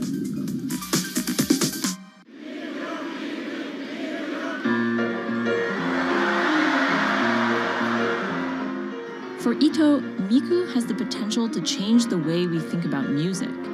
そういう新しいそのテクノロジーによって新しい音楽のあり方っていうものを模索していきたいと思っていました。And for her fans, it goes even further. 初音ミクって魂がないので、だからみんな魂を作り上げるために存在する。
Now, there are a lot of fitness gadgets out there.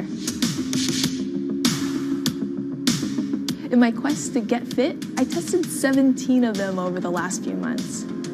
At least one personal trainer I know was a little bit skeptical. Yeah, I've been watching these new technologies come to the market for almost as long as I've been a personal trainer. They're just tricks and tropes.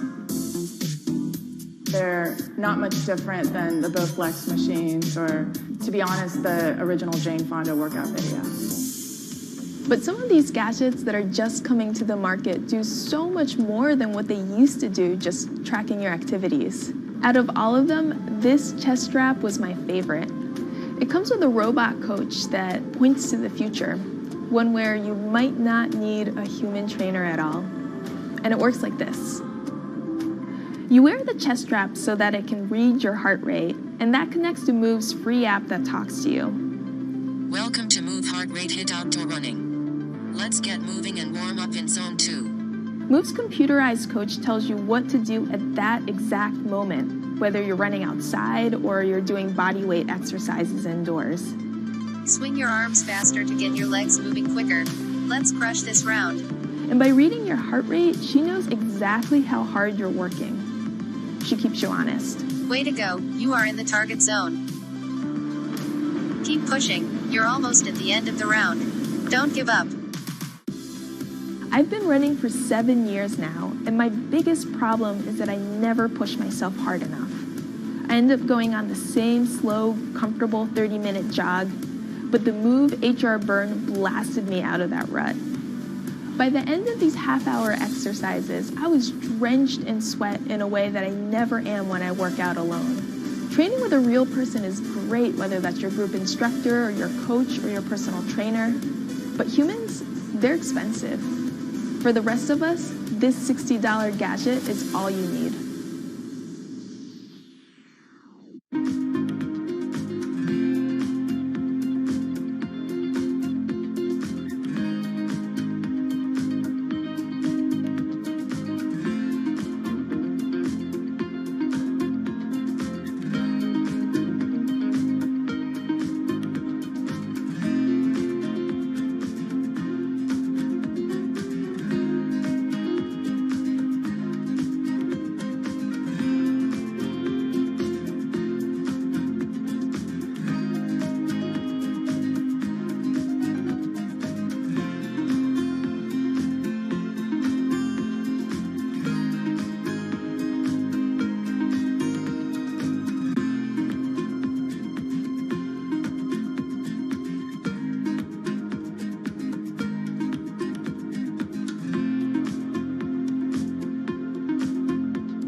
what does it take to change the world? A big army? A cure to a pandemic? A revolution? All of these take either a lot of people, thousands of hours, or massive amounts of space. But for Julian Assange, all he needs is one room, an internet connection, and the world will listen. Assange is located here, and more specifically, right here. And from that location, he's posted government secrets, classified documents, and leaked emails from some of the world's most powerful people. And in doing so, has been labeled a hero, a villain, a nihilist, and everything in between. This is how an Australian programmer sequestered in the Ecuadorian embassy in London became one of the most influential and notorious people in the world. Born in 1971 in Townsville, Australia, Assange has always been on the move. Living in over 30 homes by the time he was in his mid-teens, Assange, along with his mother and half-brother, finally settled down in Melbourne. His introduction to hacking started at 16 when he was given a Commodore 64, which he attached to a modem. He attended the University of Melbourne, where he studied programming, physics, and mathematics. He never graduated, but that doesn't mean he didn't get an education. By 1991, Assange hacked into the Pentagon, U.S. Navy, and other branches of the U.S. government. In 1996, he was caught by the Australian Federal Police and charged with over 30 counts of hacking and computer-related crimes. He didn't get any jail time, but he was fined $2,100. I think the first taste of what would come later was the hacking that he did as a young programmer, and that really sort of foreshadowed a healthy skepticism of the use and abuse of technology by governments. That's Vernon Silver. I'm a reporter for Bloomberg's investigations team. Assange's youth as a hacker laid the foundation for him to start WikiLeaks in 2006. But what is WikiLeaks? It's a website that posts unfiltered, usually classified documents. What separates it from every other media outlet is that they have no editorial hierarchy. With a publication like the New York Times, information comes in, they take that information, package it, then disseminate it for the public to see. WikiLeaks, however, cuts out the middleman. WikiLeaks gathers information, most of it given to them anonymously. So what they're doing is really very simple. They get the information in one end from who gives it to them and out the other with sometimes minimal interference. Julian Assange is the leader of that, the mastermind, the creator, and really, because he thinks of it as a journalistic enterprise, the editor-in-chief. But every story starts with a source, and Assange has some unconventional sources. Julian Assange does not hack as far as we know. He is the recipient of people who are either insiders who give him secret documents or hacked emails from a foreign power. That's Eli Lake. I am a columnist for Bloomberg. And there was no source bigger for Assange than Chelsea Manning, who used to be known as U.S. soldier Bradley Manning. In 2010, Manning provided Assange and WikiLeaks with hundreds of thousands of leaked government documents. WikiLeaks quietly began releasing the documents in February of 2010, then made big headlines in April by posting what is now known as the collateral murder video. Come on, fire! It was a vivid, graphic video. It changed the debate on the Iraq War, and importantly, it put WikiLeaks on the map when they put it online, and they couldn't be ignored at that point. And those leaks were just the beginning. They went on to post more than 90,000 leaked documents known as the Afghan war logs, 390,000 documents known as the Iraq war logs, and 250,000 private messages between diplomats called cables in what is now known as Cablegate. These leaks were met with very real ethical questions. The problem with publishing those cables was that a number of confidential sources for U.S. diplomats could face real danger when their names were exposed. Then Secretary of State Hillary Clinton drove the point home that every country, including the United States, must be able to have candid conversations about the people and nations with whom they deal. Shortly after Cablegate, the Swedish government issued an arrest warrant for Assange on allegations of rape and molestation. He claimed the allegations were fabricated to get him extradited to the United States, a claim the U.S. government denied. Either way, Assange's next move was to seek refuge in the Ecuadorian embassy, which really was the beginning of the new chapter in his life and what we're dealing with now, which is him being stuck in London. What was supposed to be an office in an embassy is now Assange's self-imposed prison to this very day. But that doesn't mean he's slowed down. Since being trapped in the embassy, WikiLeaks has released files about Guantanamo Bay prisoners, Syrian political figures, and the draft to the Trans-Pacific Partnership. And then came the 2016 U.S. election. Thousands of leaked emails showed Democratic Party officials possibly plotting against Bernie Sanders in his race against Hillary Clinton. Over the course of 68 days, WikiLeaks released 20,000 confidential Democratic National Committee emails. In terms of the presidential race, if you look right here, when Assange released the first batch of emails, Trump actually takes his first lead against Clinton. I think we've had enough of the Clintons, in all fairness. Don't you think? Once WikiLeaks started exposing secrets of the Democratic Party, Julian Assange became a hero to many on the right. Public opinion kind of flip-flopped. WikiLeaks. From the emails, we now know Hillary Clinton's campaign manager makes risotto, and also how the DNC squashed Bernie Sanders' campaign. One thing we don't know is who gave Assange the stolen emails in the first place. Many leading Democrats say they suspect it was the Russians. They released an analysis from a private cybersecurity firm that had said it was the Russians. But Assange claims our source is not the Russian government, and it is not a state party. So this is where we stand today. The public still doesn't know who provided the emails to WikiLeaks. Meanwhile, Assange is still running WikiLeaks and still releasing documents. In March 2017, he started publishing documents from the CIA's Center for Cyber Intelligence called Vault 7. The CIA, the agency charged with finding and keeping our top secrets, can't keep its own secrets. As long as Assange has a connection to the world, no government secret will be too far from exposure. Julian Assange is still in the embassy. Maybe he'll leave, maybe he won't. Kind of regardless, his work has been done. He's changed the way people think about their governments, about their own secrets, about their own hackability, and really the world has changed because of him.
Expose everything you won't admit. And action. This entire video is based on a true story. When I do like motivational speeches or even tell myself like, love yourself and you should love yourself. This is Lily Singh.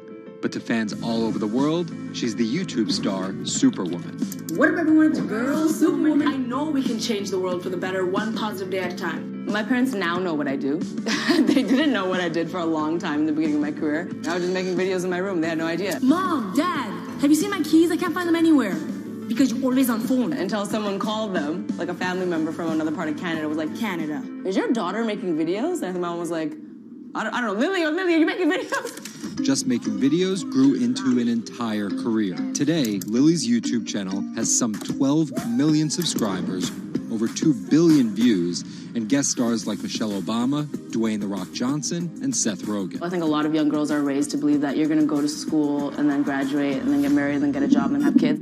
And Lily was on that path, all the way through a psychology degree at York University in Toronto. But when she started thinking about a career, I started to immensely panic and think something was wrong with me because I tried to figure out my life and it wasn't working in that straight line. It was 2010, and YouTube was only 5 years old. I thought nothing of YouTube. I was probably the last person in my circle of friends to discover YouTube.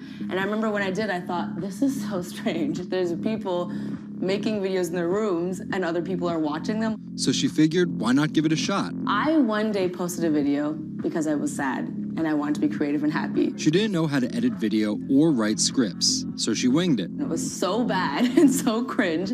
And my expectation was literally nothing. I was like, I'm gonna put this video up, a couple of my friends are gonna watch it, probably make fun of me, and that's gonna be the end of this. The second and third video came from, wait, 70 people watched my first one, can I get 80 to watch the next one? She kept creating, she kept posting, and the viewers kept coming.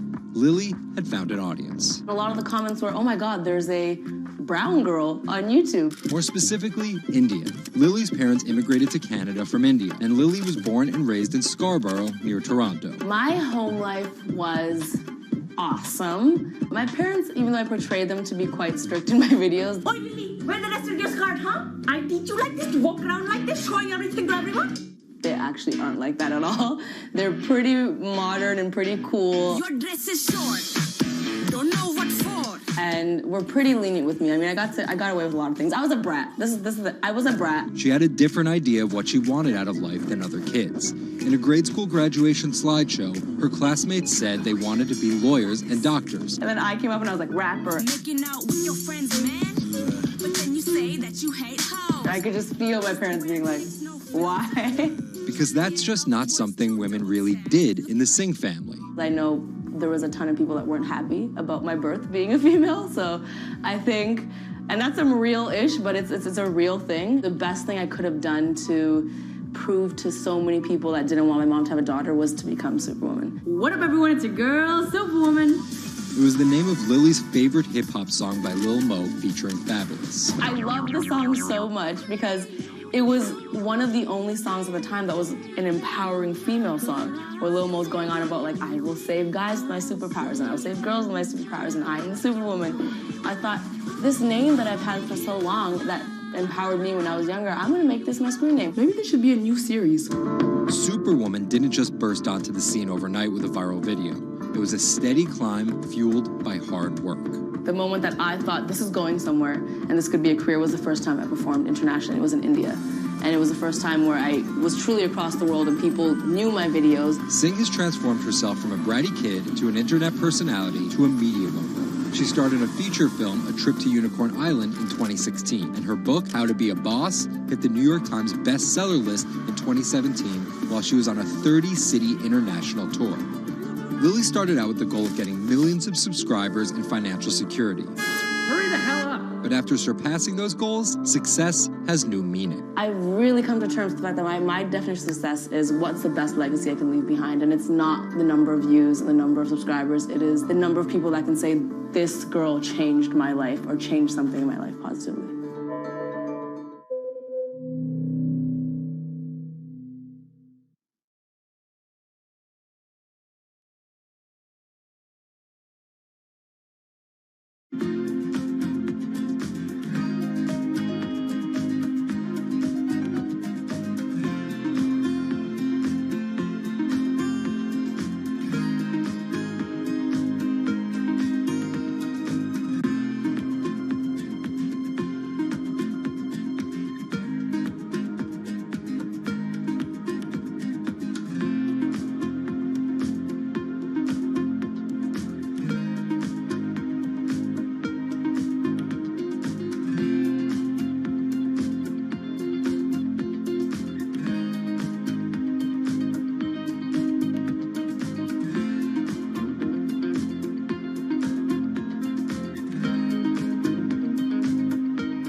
CTE is often found in the brains of deceased athletes, military veterans, and others with a history of repetitive brain trauma.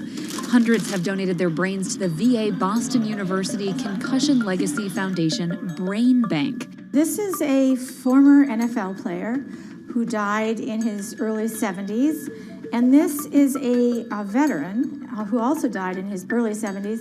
Dr. Ann McKee dissects these brains. The hippocampus and the mammillary bodies are very important for memory. I can see that they're slightly affected. McKee recently dissected the brain of former New England Patriots player Aaron Hernandez, who was convicted of murder and later committed suicide. You'll see right away that the brain is showing signs of shrinkage. You can see the crevices in the brain that you can't see in the normal. McKee says Hernandez's severe case of CTE impacted his decision-making, depression, and ability to control rage and aggression. Right now, she thinks we're underestimating how many people have CTE. We were able to distinguish between CTE and controls and CTE and Alzheimer's disease. The next question is, can we do this in the blood, and can we do this in living people? And we aren't there yet with those answers. But the need for a diagnosis in the living is motivating companies such as Quanterix in Lexington, Massachusetts, to work faster on technology that could diagnose concussions and CTE in as few as 30 minutes. Kevin Rosovsky is the CEO. It's like a high-powered microscope. And so by doing that, we can see little biomarkers that you couldn't see before in the blood. Quanterix received a grant from the NFL and just went public. Since then, its stock is up more than 40%. The company sells a machine called Simoa for $175,000 to other biotechs, hospitals, and researchers. And for the first time in history, we're able to see brain health in blood, and that's a major breakthrough, and that's leading to less invasive testing, and we've already been able to see evidence of concussions, and there's the beginning evidence of being able to see the accumulated effect of concussions. Quanterix is also trying to detect Alzheimer's disease, multiple sclerosis, and ALS. Rosovsky says he thinks diagnosing concussions will be easier than diagnosing CTE. Diagnosing CT in the living probably is a couple years away. We're real excited to see the progress, but reducing some of that work into actual tests in a laboratory takes time. There's regulatory approvals. There's a lot of red tape that you have to go through. Also in this race to diagnose CTE in the blood are Athlon Medical and Exosome Sciences. And New York's Mount Sinai Hospital is scanning for the disease in the living. But it's just one step in a series of questions for those with serious head trauma. There's still no cure for CTE. Even if we had a great idea for a treatment, there's no way to test whether it's effective or not. So that's the enormous advance that we'll get if we can develop a biomarker for this disease. In Boston, Ann Mostu, Bloomberg News.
Wine is a $300 billion global industry where one person's opinion can make fortunes or break them. That's because of this man, Robert Parker, and his newsletter, The Wine Advocate. For 3 decades, he dominated as the world's most influential wine critic. Now Parker's protege is building an empire of his own. Antonio Galloni runs Venice. Antonio, tell me, what are you trying to build at Venice? Well, at Venice, we started with the idea in 2013 of building a world-class platform. We have a database of about 250,000 professionally written reviews. On Delectable, we have 7 million user reviews. Through Delectable, we also have a partnership with Whole Foods and several other partnerships that we can't announce just yet. And when you put that all together, what we have is something that no other company in our space can even come close to. Do you think of yourself as the next Parker? Not at all. Why? Because Steve Jobs said you can't live your life trying to be somebody else. So he's one of my biggest influences, and I've never wanted to be a replica of somebody else because a replica is never as good as the original. Bob is a genius, fantastic, one of a kind. We're going to be something completely different, and I have no desire to be some version of somebody else. Different in what way? Every decision that I've made at this company is completely anathemic to what Bob did with his company. I want our writers to be partners. All of my senior people are locked into the company. They all have equity or they have a path to equity based on business results. That's something that we never had at Parker. Our benefits are world-class, and everything that we've done at Venice is completely different from that model. When Steve Tanzer, who is the most experienced active wine critic in America, wants to work with us, that says something. When Alessandro Masnaghetti, who's the best cartographer of vineyards, wants to work with us, that says something.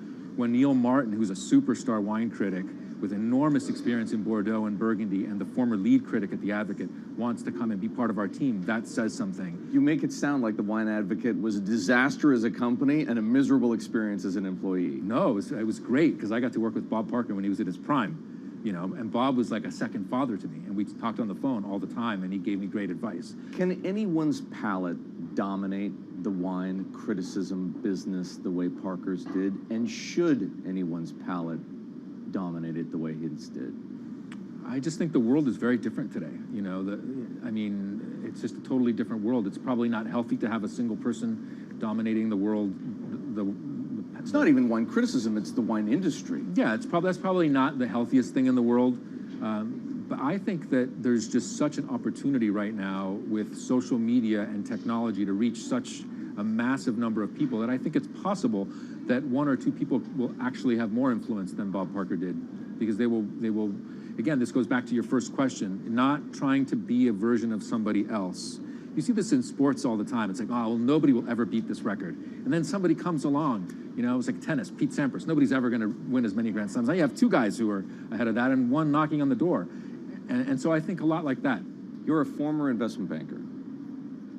How does that inform and influence what you're doing and what you've done? My generation has had to deal with a lot more challenges. That's why I think we're actually much better poised for the future. My first job in finance, the first thing that happened was long-term capital, 1998. Then the tech bubble melted down. Then there was a mutual fund trading scandal. You know, that was all like within about 5 or 6 years. And these are the things that I had to deal with as a young executive.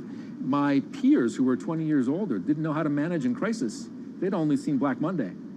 They'd just been in a big bull market. It's very different. So I'm very lucky. People of my generation or a little bit younger have actually had to deal with a lot more crises. I think that's actually good for learning how to cope with challenges in business. From the outside, it kind of looks like you're trying to demolish the house that Parker built, right? You left The Wine Advocate. Yeah. You merged with one of his chief rivals. Yeah. And you just hired his successor, Neil Martin. Mm-hmm. So are you? I think what that says is that all the best people want to work at our company. And that's really what we strive to create starting in 2013. We wanted to create a world-class company that would attract the best-in-class talent, and not just on the content side, on the technology side, on the digital side, our office, and at every level, what we're trying to, we only hire superstars, and we're looking for those superstars.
the world of professional wrestling, there's something called a swerve. Hulk Hogan has betrayed WCW! Some examples. These tag team partners are called babyfaces, or the good guys. Then one of them swerves when he super kicks his tag team partner in the head, quickly assuming the role of the bad guy, or what the wrestling world calls the heel. Are you kidding? What a despicable act that was! Or a match is almost lost when, what's that?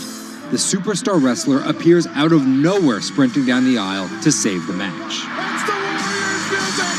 That's the Ultimate Warrior! That's a swerve. So it should go as no surprise that World Wrestling Entertainment, known as the WWE, the most popular brand of sports entertainment in the world, is prepared for any swerves that come their way. So here's the story of how the WWE learned to see the swerve coming. So I spoke to Bloomberg reporters Felix Gillette. I'm a writer for Bloomberg News for the global business team. And Kim Basine. And I'm the U.S. luxury reporter at Bloomberg. To find out exactly how the WWE is positioning itself for an all-out global invasion, which starts with a massive change to their lucrative pay-per-view model. WWE basically pioneered the pay-per-view model on cable. I remember as a kid, when the pay-per-view events came up, all of our friends would scramble around and try and get one of the parents to pay for it. But in 2014, they took a huge risk. They saw a little bit sooner than some of the other entertainment brands that where this whole thing was moving was away from cable and satellite television and towards on-demand streaming video apps. They made this risky decision, in essence, cannibalizing that pay-per-view model, which they had essentially built. And after some early turbulence, it's working. Roughly 1.5 million people are paying $9.99 a month for the WWE app, making it the 5th most popular streaming OTT service. This adapt-or-die approach is in the WWE's DNA. Over the past 30 years, the company always seems to think 2 steps ahead. In the early 90s, WWE was at its most threatened when Ted Turner took them on with WCW, which stands for World Championship Wrestling. And back then, the WCW was winning the ratings war. So in order to compete with them, WWE had changed its product from a family-friendly kind of cartoonish style to this really raw. That's why they called their show Raw. It was this raw style of wrestling. With violent, outrageous, reality-inspired plot lines and aggressive personas. From a 16-foot ladder! And they won that fight against Ted Turner. And they bought WCW. The early 2000s ushered in an era of testosterone-driven programming aimed at the red-blooded American male. Bra and panties matches, and people smash each other over their head with like barbed wire bats and things like that. Until 2015, when WWE fans started a hashtag Give Divas a Chance. Since then, WWE has hired 40 more female wrestlers, and that growing cast of female characters was part of a much larger plan. They started to try to appeal to a broader set of people. Let's attract more female fans. And after we've attracted more female fans, let's attract more international fans. They're broadening their base, and they're doing that in large part to make it more advertising friendly. And not just friendly to advertisers. They're trying to build up their fan base in China. They're trying to build up their fan base in Europe. They, already have a pretty good fan base in India. India is a place where they already have an established wrestling culture. Because of the gigantic Indian wrestler, the Great Khali. But there's still a lot of work to do. While the WWE set a revenue record in 2017, only 30% of it is coming from an overseas audience. And there's one person whose responsibility is to grow that number. The buck eventually stops at Vince McMahon, no matter what's happening within WWE. Yeah, he's a very controlling guy, and it's a very, very, very tightly scripted company. And that goes all the way down the board to the big stars' entrance music.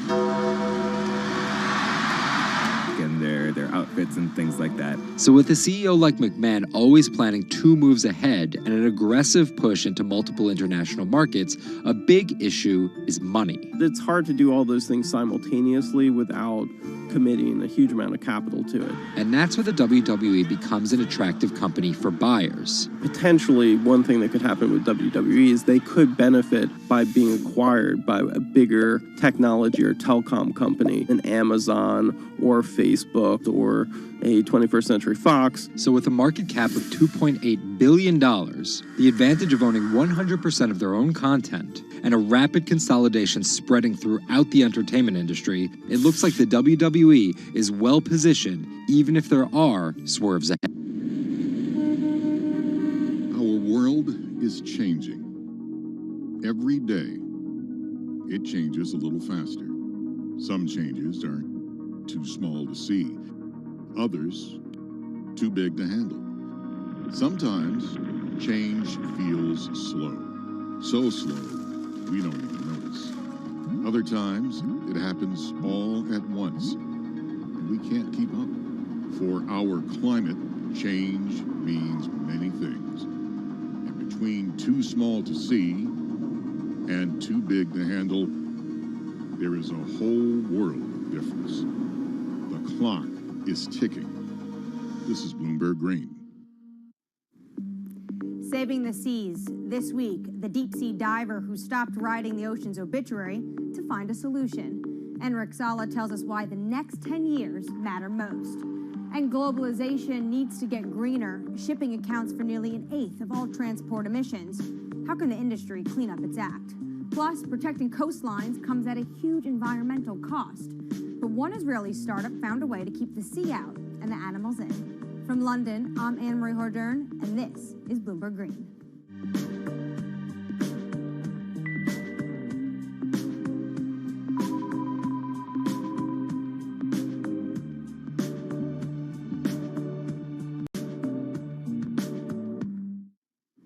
After more than a decade of studying the ocean as an academic, Enric Sala realized he was writing the ocean's obituary. He quit his job and became a full-time conservationist. As an in-house explorer for National Geographic, he's clocked more than 5,000 open water dives. He's also founded Pristine Seas, a project that combines exploration, research, and media to lobby countries to protect their oceans. To date, it has helped create marine reserves equivalent to half the size of Canada. I spoke to him about his mission and why it's so urgent. The state of the world's oceans is really bad. We have lost 90% of the large fish in the ocean. Sharks, groupers, cod, tuna. More than half of the fish stocks are overfished, which means that we are taking them out of the water faster than they can reproduce. More than half of the ocean is affected by industrial fishing, and global warming is killing coral reefs all around the world. The ocean is in a trajectory of decline. Can you just visualize for our viewers who never get to see the kind of things you are able to see, what an ocean and healthy ecosystem looks like versus one that's next to a bustling economic and industrialized area? Coral reefs in the United States, in the Florida Keys, are down to only 2% of what they used to be. Before, 80 to 90% of the bottom on a coral reef in the Caribbean was covered by live coral. Now, Florida Keys have only 2%.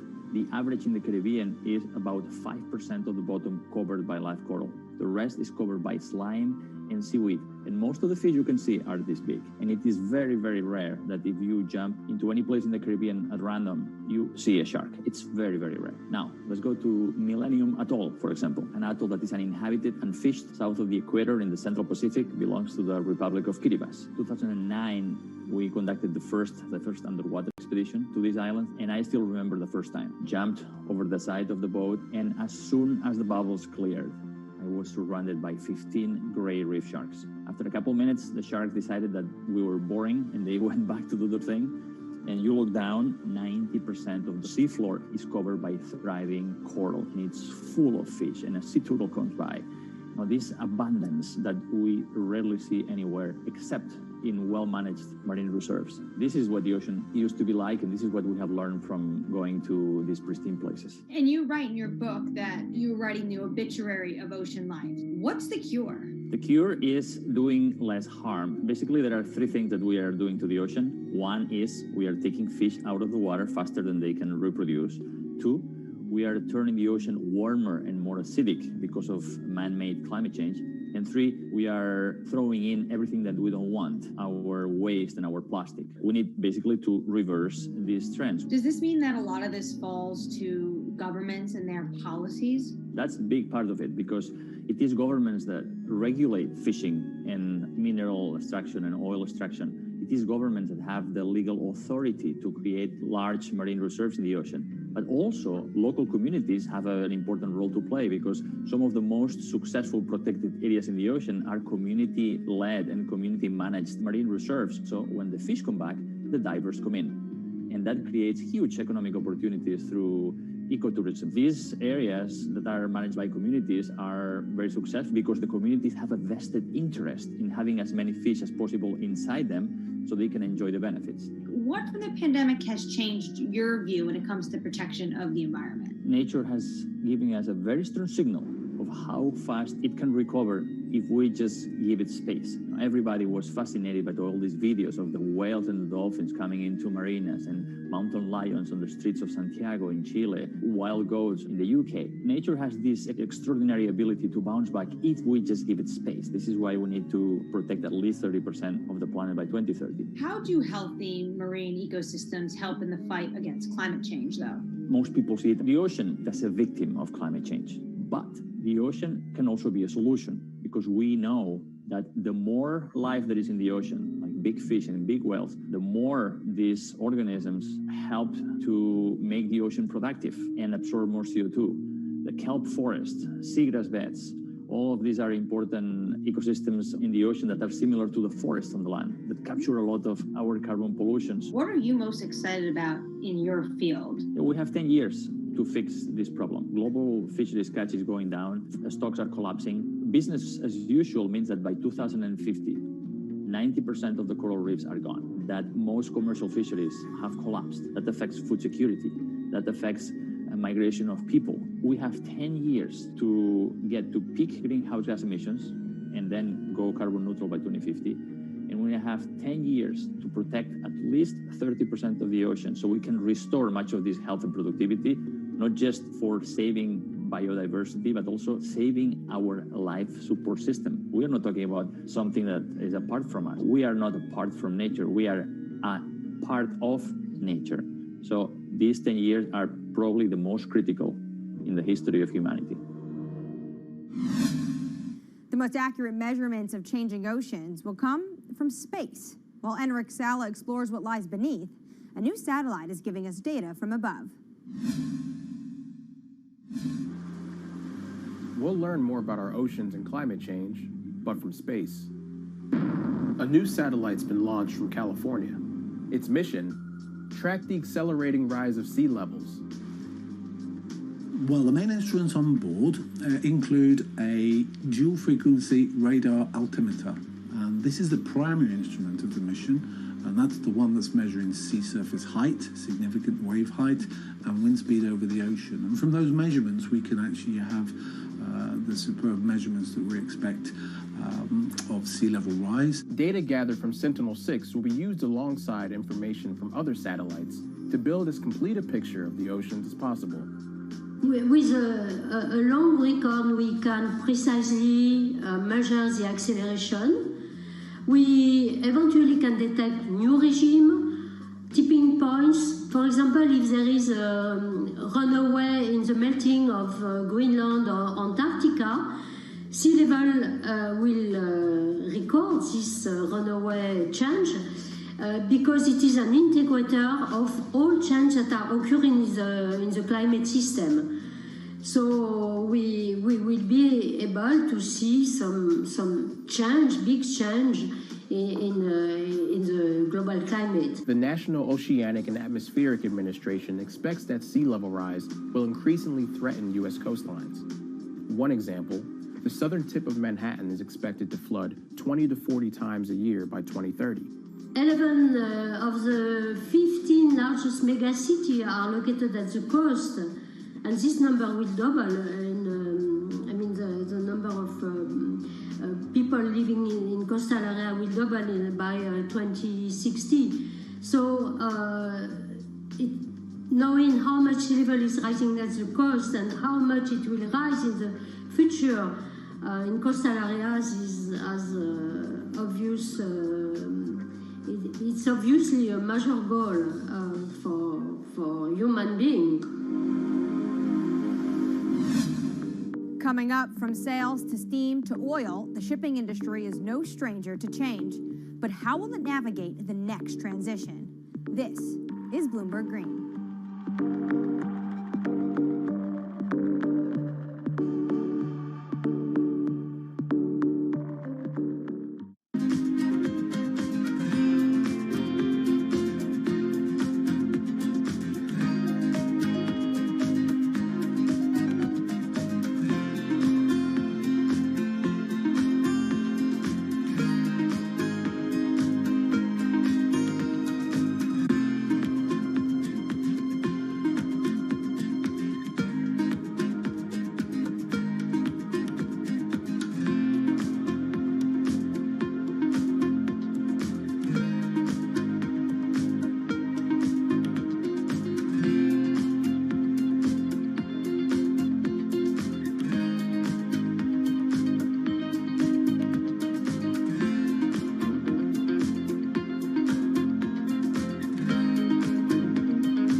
From Bloomberg's European headquarters in London, I'm Anne-Marie Hordern. This is Bloomberg Green. Now, for your roundup of this week's latest climate news, Jennifer Zabazaja has your Green in Brief. Here's the climate news you need to know. Deforestation of the world's largest rainforest has hit a 12-year high. More than 4,000 square miles of the Amazon rainforest was destroyed in 2020. That's a 9.5% increase from a year earlier. Government data shows that destruction has soared since President Jair Bolsonaro took office and weakened environmental enforcement. The Amazon is home to millions of species and plants and is critical in the fight against climate change. Bitcoin is hitting all-time highs, but at what cost to the environment? The cryptocurrency is energy intensive, and there are concerns if it becomes mainstream. According to MIT, back in 2018, Bitcoin's carbon footprint was almost as big as Portugal's. Want to get better at tackling climate change? We'll hire more women. That's according to Bloomberg New Energy Finance. Firms with 30% or more women in top jobs tend to perform better when it comes to the environment and are more likely to set clear climate goals. Shopping online is more popular than ever now, but the price of convenience is measured in CO2, and more deliveries means more fuel burned and more packaging wasted. So what can companies do? Well, many are becoming more efficient and sourcing more clean energy for their data centers and warehouses. And England's farmers will be paid to go green after Brexit. As European subsidies are phased out, they'll get new money to encourage them to produce healthy, sustainable food. Poor farming practices are one of the leading drivers of water pollution and the loss of biodiversity. I'm Jennifer Zabasaja in New York. Anne-Marie, back to you. The shipping industry is more than just the grease on the wheels of globalization. It's its chief enabler. 11 billion tons of goods are transported by ship each year, the biggest contributors being 2 billion tons of oil, 1 billion tons of iron ore, and 350 million tons of grain. According to the International Chamber of Shipping, 80% of Europe's imports and exports happen over the seas. And for such a vast industry, it also contributes its fair share of emissions. Shipping makes up 12% of global transport energy consumption. So how does it clean up its act? Earlier, I caught up with Bloomberg Green reporter Laura Milan about just how big of a challenge this is going to be for the industry. One of the main issues is size. So about 90% of the world's cargo is moved by ships. So obviously changing such a huge industry is not going to be fast and it's not going to be easy. The second issue has to do with technology. So ships obviously travel for many days at sea. It's not as easy for them to refuel as it would be for a car, for example, going on a road. And the sector still hasn't found a technology that's economically viable and that's zero emissions and equivalent to the electric batteries for cars, for example. But actions are being put in place to make the industry a bit more environmentally friendly. Walk us through those steps that they're taking. That's it. So there's a first step that would involve using low emission fuels or biofuels that would significantly reduce the existing emissions. And then at a regulatory level, when it comes to the policy and the governments, there are steps being made as well. I would say that the most significant ones come from the European Union, which started to track emissions a few years ago and is now looking to include shipping emissions in the emissions trading system. So that would significantly reduce and help calculate the emissions from the shipping industry. Now, China is taking similar steps. So at the moment, regions need to report shipping emissions to the central government. And finally, we have the International Maritime Organization with a pledge to reduce shipping emissions by 50% in 2050. Now, we must say that that pledge has been considered insufficient by environmental groups, but at least some steps are being taken. So to get to 2050, the industry obviously is going to need to start tapping some new technologies. What new technologies are you seeing being introduced into the shipping industry? So we have seen pilot technologies being developed for years now, but what's interesting about this current moment is that we're seeing big players invest in these technologies that are not yet economically viable, but that one day might be. So for example, we are seeing earlier this year, the world's largest agricultural commodities trader, Cargill, saying they will invest in attaching sails to their ships so they can make any technology that they run their ships on more efficient. Similarly, we have seen a spin-off of Airbus, the aeronautics company, developing a similar application with kites. We have been following also developments in hydrogen. So at the moment, hydrogen fuel seems like a good option, a possible option when it has been developed and when it becomes economically viable. And we have Vestas, for example, the world's largest turbine maker, developing some ships that will be able to run on hydrogen in the near future. Coming up, rising sea levels means humans need to get creative when it comes to coastal defenses. But how do we protect both ourselves and the environment? One Israeli startup may have the answer. That's coming up next. This is Bloomberg Green.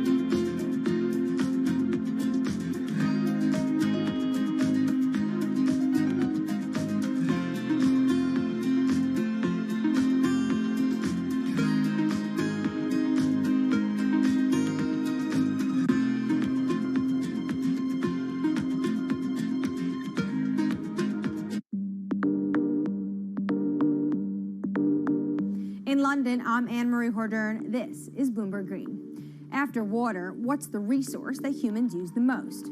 It's concrete, 3 tons a year for every person on the planet. And engineers estimate it's used twice as much as all other building materials combined. And it comes with a huge environmental cost. Concrete, not just in cities, it's a common feature on our coastlines too. And that's taking a toll on biodiversity. But one Israeli startup has found a way of making sea defenses stronger and encouraging life to thrive.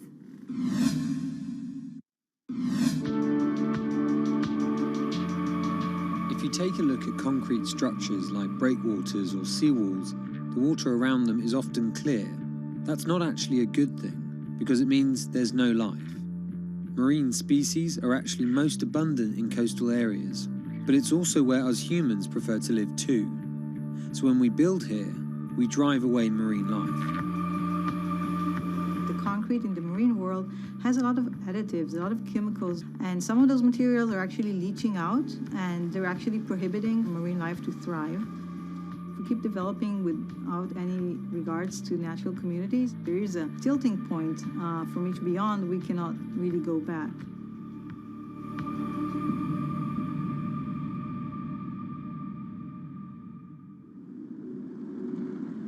In the coastal city of Tel Aviv, an Israeli startup wants to revolutionize our urban coastlines.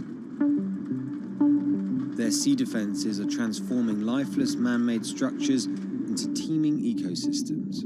They do this by replacing standard concrete with their own special cement formulas. As opposed to regular cement-based concrete, e-concrete includes certain elements that enhance the growth of marine flora and fauna of plants and animals. Our admix, which is kind of our secret sauce, is basically kind of sealing the concrete, making it less aggressive for the marine environment. That once we add it, we enable life to flourish. In the lab, the team run tests to identify what mixes will work best for marine life.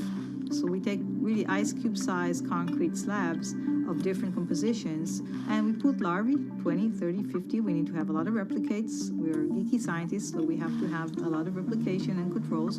And then within a few days or just a few weeks, we can get an answer on their preference. So obviously, if they die, they have a very low tolerance to that specific concrete mix design. And if they thrive or they flourish, we can quantify that very quickly. E-concrete says it typically sees double the biodiversity of regular grey concrete. From fish and sea caterpillars on their armour blocks to crabs on these tidal pools that sit on the shoreline. This unit holds water during the low tide, so it's always moist, and therefore it has a very comfortable habitat for crabs and sea anemones and sea stars, etc. These pools have been here for less than 3 months, and this is already what you can see. It's covered with life. See the rock around it, which has been here for probably 10, 20, maybe even more years, only has a thin layer of green algae, and that's it. As well as the composition of the cement mix, E-concrete designs its products specifically to the marine environment it will be deployed, to create niches for endangered species, or to develop nurseries like these oyster beds. The final part of the equation is creating complex surface textures to mimic natural rock or coral, an environment that helps anchor young organisms. When concrete elements are being cast, the typical goal is to have a very slick surface, very, very smooth. The idea is to get the water to flow right across it. When we're designing e-concrete with a rough surface, we want to do the complete opposite. We want to slow the water when they are crossing the structure so that the larvae can actually adhere and attach to the surface. E-concrete has to offer its clients more than just ecological credentials. Over time, they've discovered that creating hospitable habitats for marine life adds another advantage, one that is surely hard to ignore. We've seen evidence to the fact that the growth of the organisms on the concrete create kind of a layer of defense. Just the addition of weight, we can actually gain stability and strength over time. This is let's say the unit when we put it in the water. And this is after a year in the water. And what you can see here is all the oysters are completely covering it. We designed the units so they can withstand the forces and perform in terms of structural performance, but they can also be a backbone for ecological enhancement. The company tests its miniature designs in tanks full of real seawater, rocks, plants, and animal life from around the world. What we're looking for is the accumulation of calcium carbonate on the surface of the concrete of different mixes and different designs. This is the process that we call biogenic buildup. So with time, we get a buildup of calcium carbonate that is sourced from marine organisms on the surface of the concrete. And we actually encapsulate the concrete with a natural rock.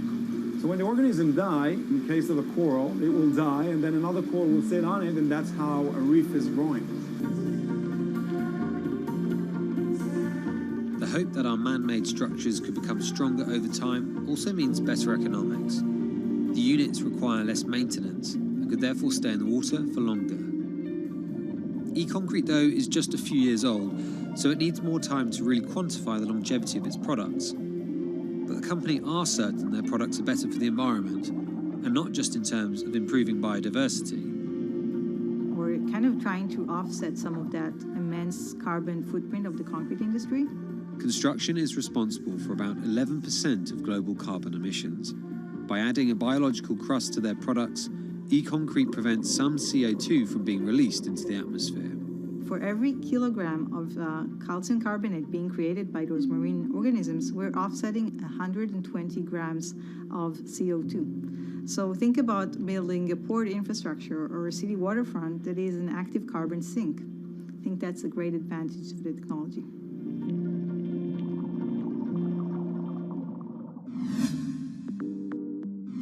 That does it for this week, but let's keep the conversation going on Twitter. Follow us at Climate.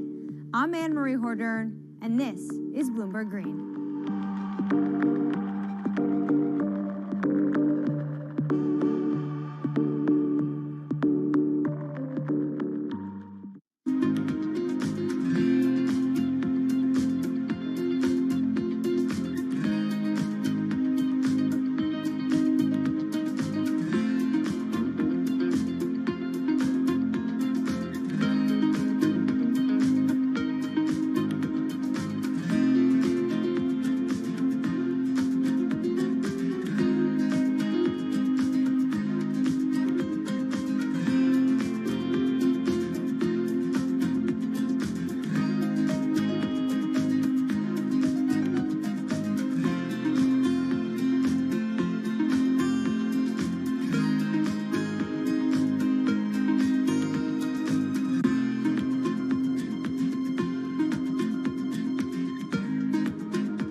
Headlines and breaking news 24 hours a day at Bloomberg.com, the Bloomberg Business app, and at Bloomberg Quick Take. This is a Bloomberg Business Flash.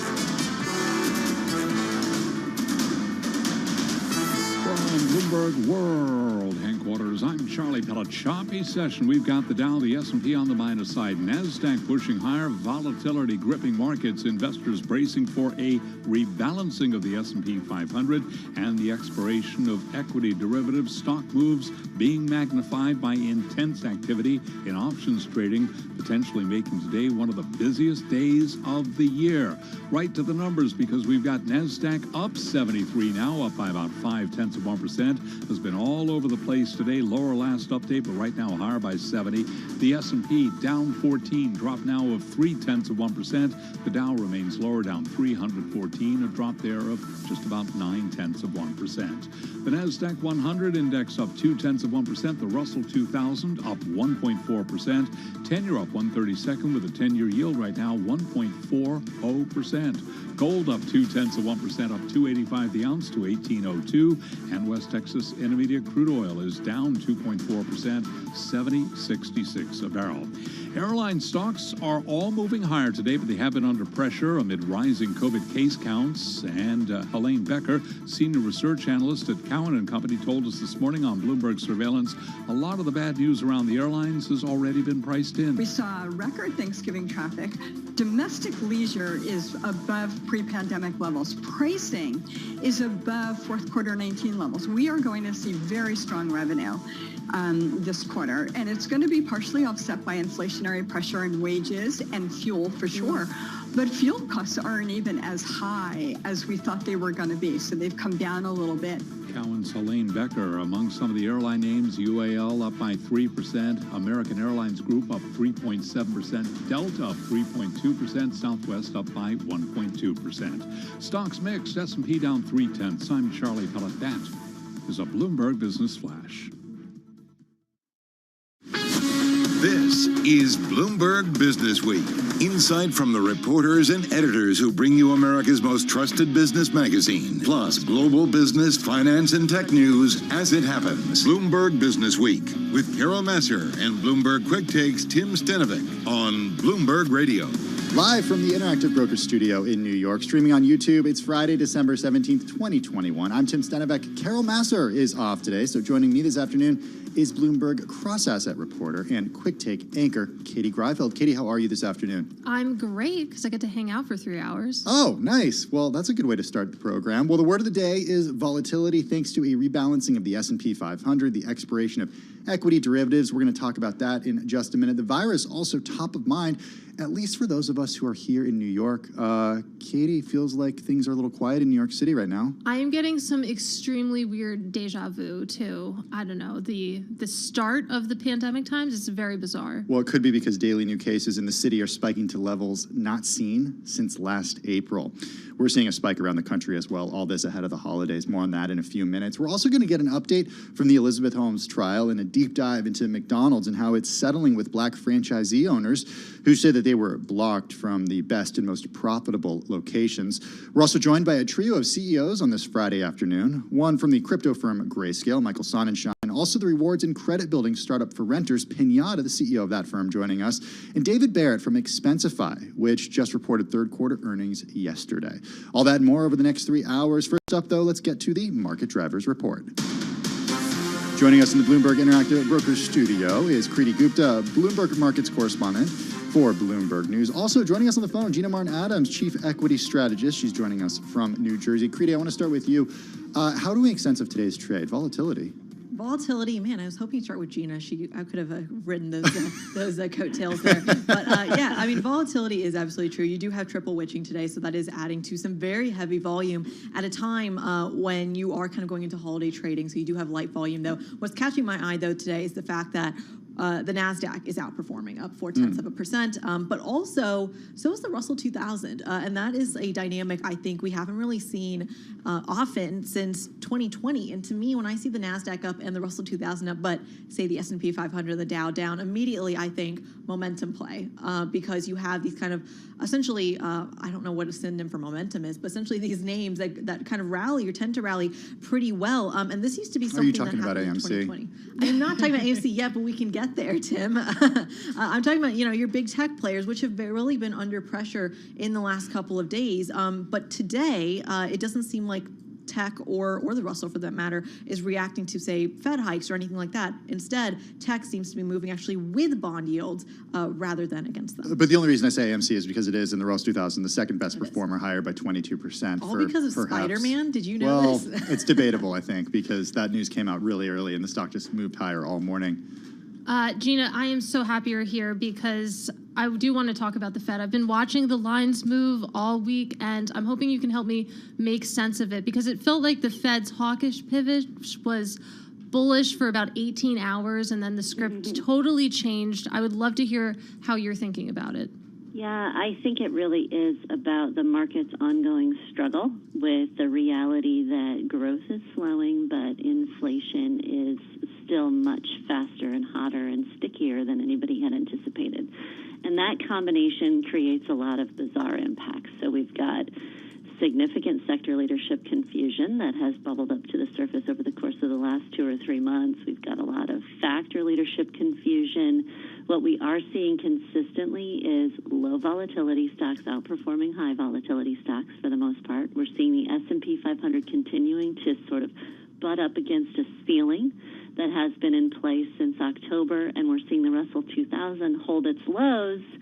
But really markets that are in this sort of churning environment where they can't get anywhere, either higher or lower, as a result of, the confusing growth and inflation landscape. I think the Fed added a little clarity when they said, hey, We don't think that growth is going to deteriorate enough to really change our game plan. We're still going to continue to press forward and tighten policy.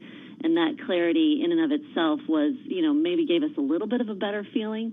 But then the data continues to come out and give us these mixed feelings, and companies continue to come out and talk through the dynamics of margins, pressures, and the reality is we're still not going anywhere. So I think that's the big story, is this market that's in this churning sideways trend and has been for now nearly 2 months. Gina, very briefly, does it seem like the market is, at least the equity market, is ignoring the virus headlines? I don't think that's necessarily the case. I mean, you see, certainly since the day after Thanksgiving, low volatility stocks significantly outperforming high volatility stocks is symptomatic of the virus headlines really depressing the outlook for growth and really causing investors to question the outlook for growth. At the same time, how much should they really attribute to headlines when we still haven't had shutdowns, right? You've got shutdowns in certain parts of the world, but until we get shutdowns in the United States, there's very little evidence to suggest that economic activity is going to be tremendously constrained, right? We saw this in Delta. And so I think the market is naturally going to be conditioned to look at the last experience and say, okay, what happened last time? Well, we had a few, nasty bouts in the market, but ultimately no economic shutdowns, and therefore economic growth was relatively stable. And the outcome of non-domestic shutdowns is inflation pressure, right? Because the supply chain constraints remain. So I think that's what the market is doing, is sort of looking at that balance of, growth might get hit, but what we know is that inflation is going to be stickier. Okay. And that's how it's trading. Gina Martin-Adams, Chief Equity Strategist at Bloomberg Intelligence, joining us on the phone from New Jersey. A big thank you to you. Also, a big thank you to Kriti Gupta, Bloomberg Markets correspondent for Bloomberg News. She's with us in the Interactive Broker studio. We're going to be back with Kriti in a little over an hour for her chart of the day and also what she's got her eye on. In the meantime, it's time for the Bloomberg Business Week Bite of the Day. It's one number that tells us a lot. It's brought to you by GEP. GEP helps businesses transform supply chains with strategy, managed services, and AI-based cloud-native software. You can learn more at GEP.com. Today's number, 884 million. Elon Musk has sold more than 3/4 of the Tesla shares needed to make good on a pledge to get 10% of his stake in the company. In the second round of disposals this week, Musk got rid of 934,091 shares for more than $884